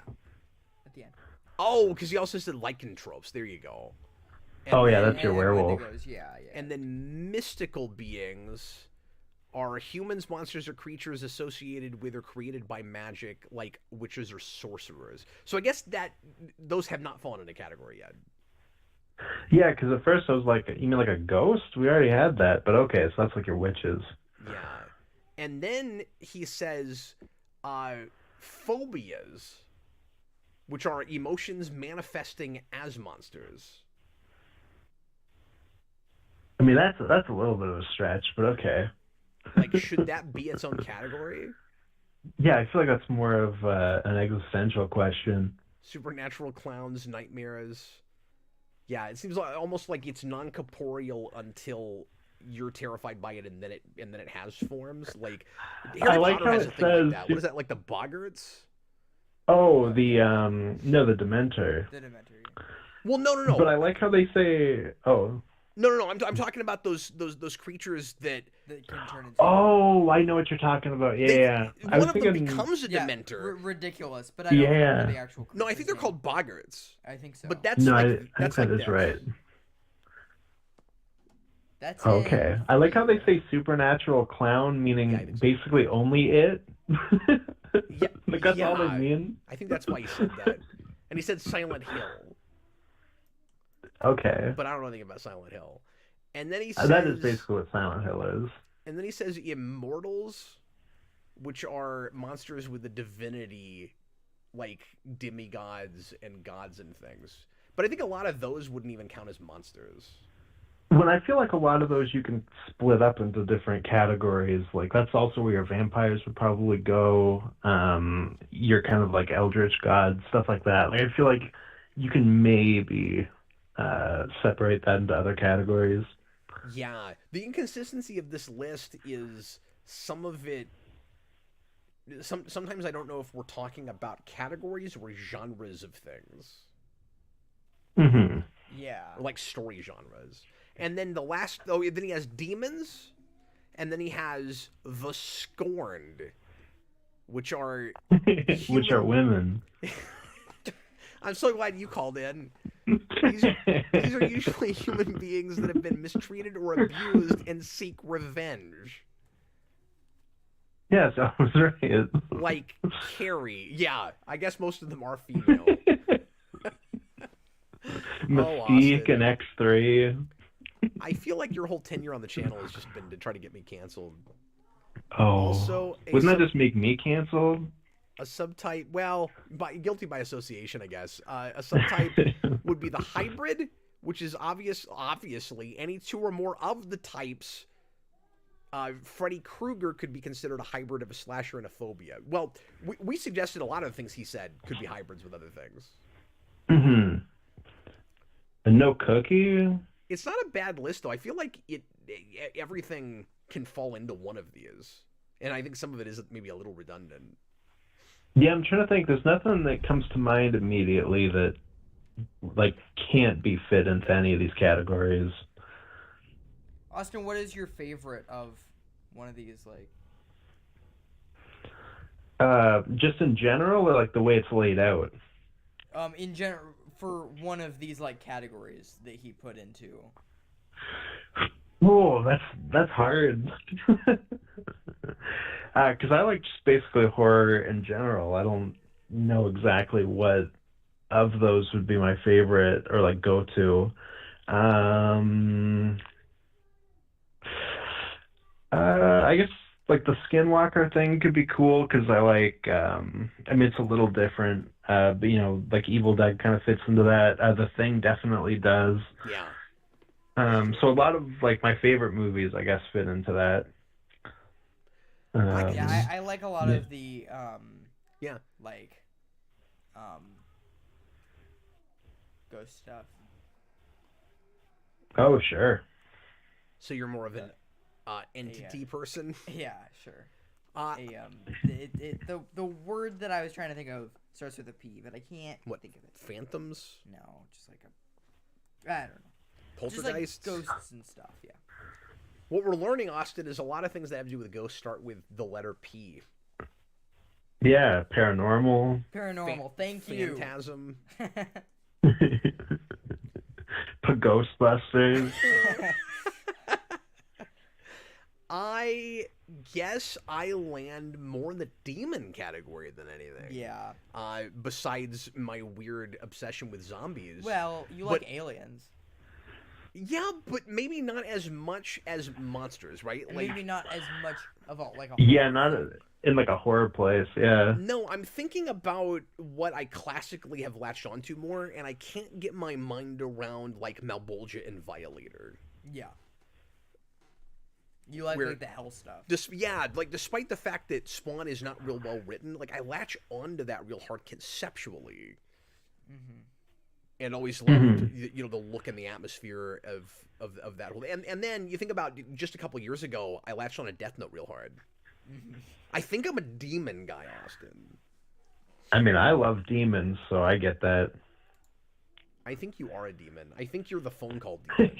Hayden Spring says, I don't know if there's any of normal Austin, much better quality. John says slashers all the way. Yeah, well, of course John would think that. That's just predictable, John. John loves his slashers. I want demon slashers. Demon Slayer. Hell yeah. I've watched the first couple episodes now of Demon Slayer. I'm really liking that. Oh, is that the one that you like? Yes, that's okay. That's. I couldn't think of the name of it the other day, but So we said our favorite. What is your guys' least favorite out of these? I guess phobia, but like I don't even really know. No, I would say probably. I don't know, like the. No, because I like the. I don't know. I've never been a werewolf guy. Really? Yeah, that bores me to tears. I like a lot of the like animal kind of thing. I guess the eldritch, because I don't really understand. Like I just don't really. I haven't latch really onto the experienced kind of, that like, one. abomination thing, like yeah. Yeah. You just have to read some Lovecraft. Yeah, it just doesn't really seem like that kind of thing. It's not mine either. I have. Don't worry, the pros are very easy to get into. I'm sorry, what was that, Austin? I said, don't worry, the pros are very easy to get into.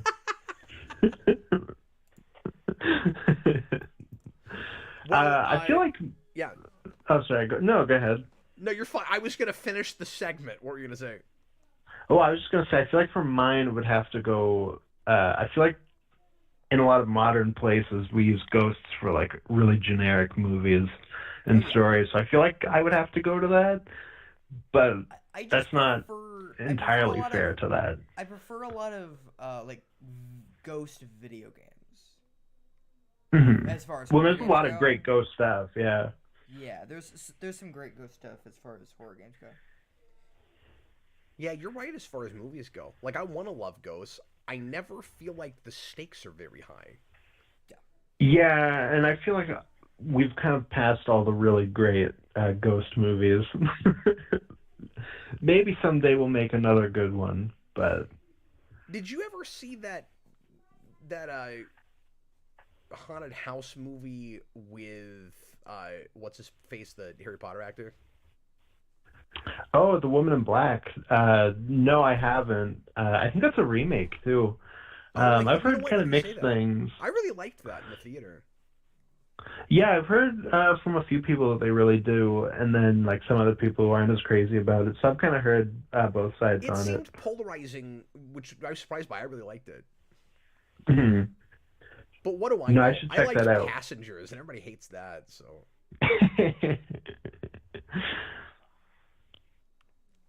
I don't know. I haven't seen that either. Yeah, you don't watch that. You won't like that movie. Oh. Well, anyway, Austin, thanks for helping us with our closing segment. Yeah, no worries. Again, Austin and I will be back here in just a little bit with a request on the Nosferatu remake from the 70s. Not to be confused with the one that hasn't come out yet. That comes out on Christmas. And then the Christmas slasher came out right before Halloween. What are we doing this year? I don't know what we're doing this year. But Austin, I will commit to review that with you if you want to do it. Oh, hell yeah. I'm seeing that Christmas Day. I already told my mom. I was like, nothing you can do can stop me. I'm curious now that we were asked to review this. Mm-hmm.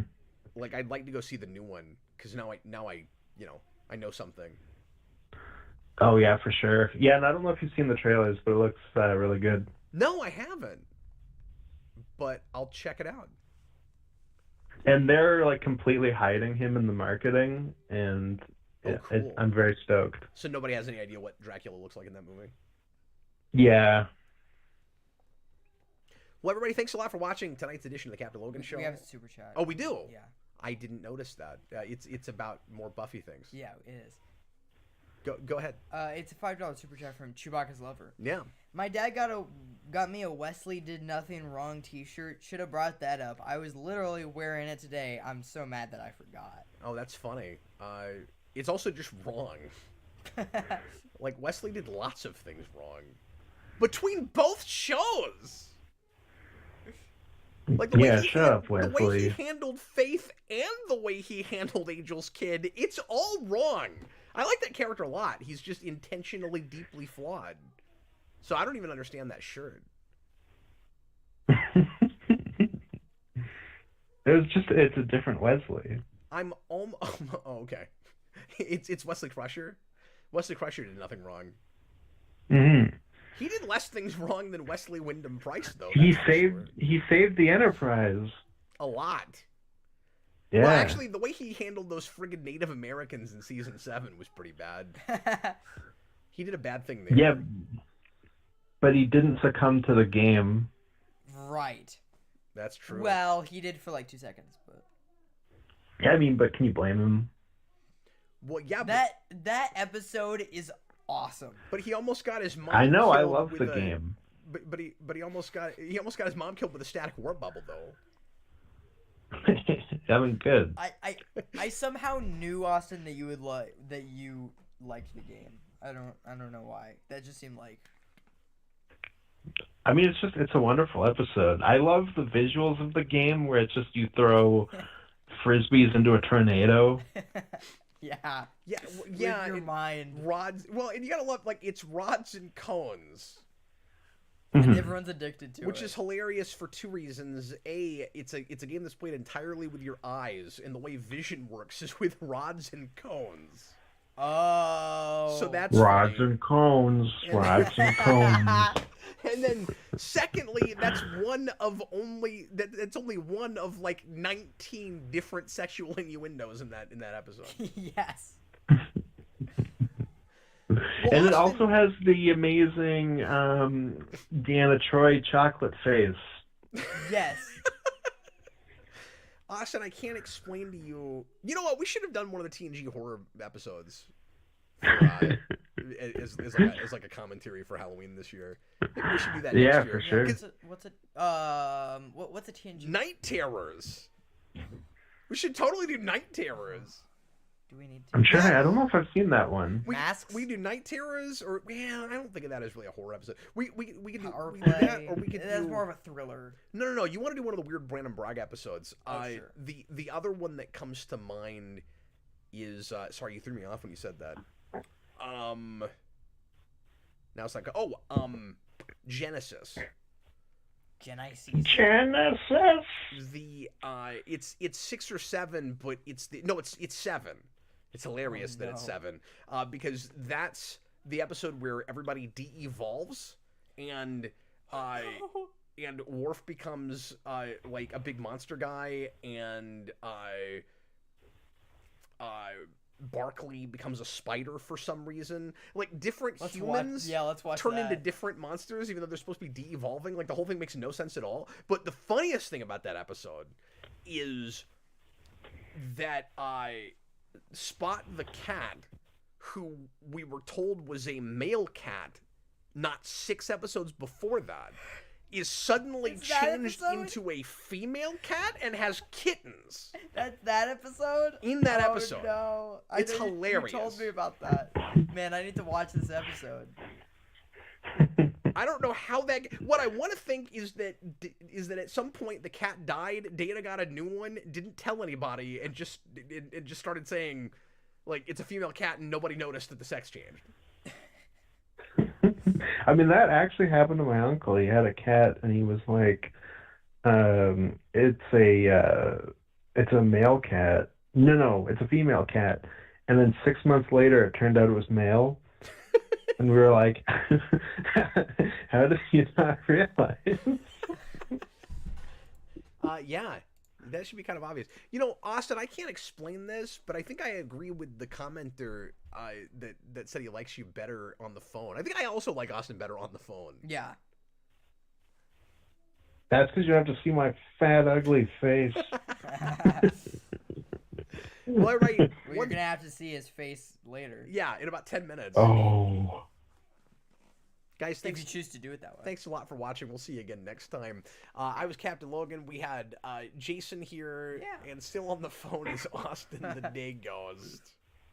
Yeah, it was technically here. He'll be back. See you Oh, later. gosh. Oh, wait, why is it Dire Dog? That's not even a horror thing. Oh, hold on. You gotta do the That's not what I was trying to play. You know what? It's all stuck and messed up now. We'll just play out with Dire Dogs. You should have played that the Funhouse song from Spider-Man. Ooh, what? Well, I've ruined the whole mood of the stream. Bye, everybody. Say it.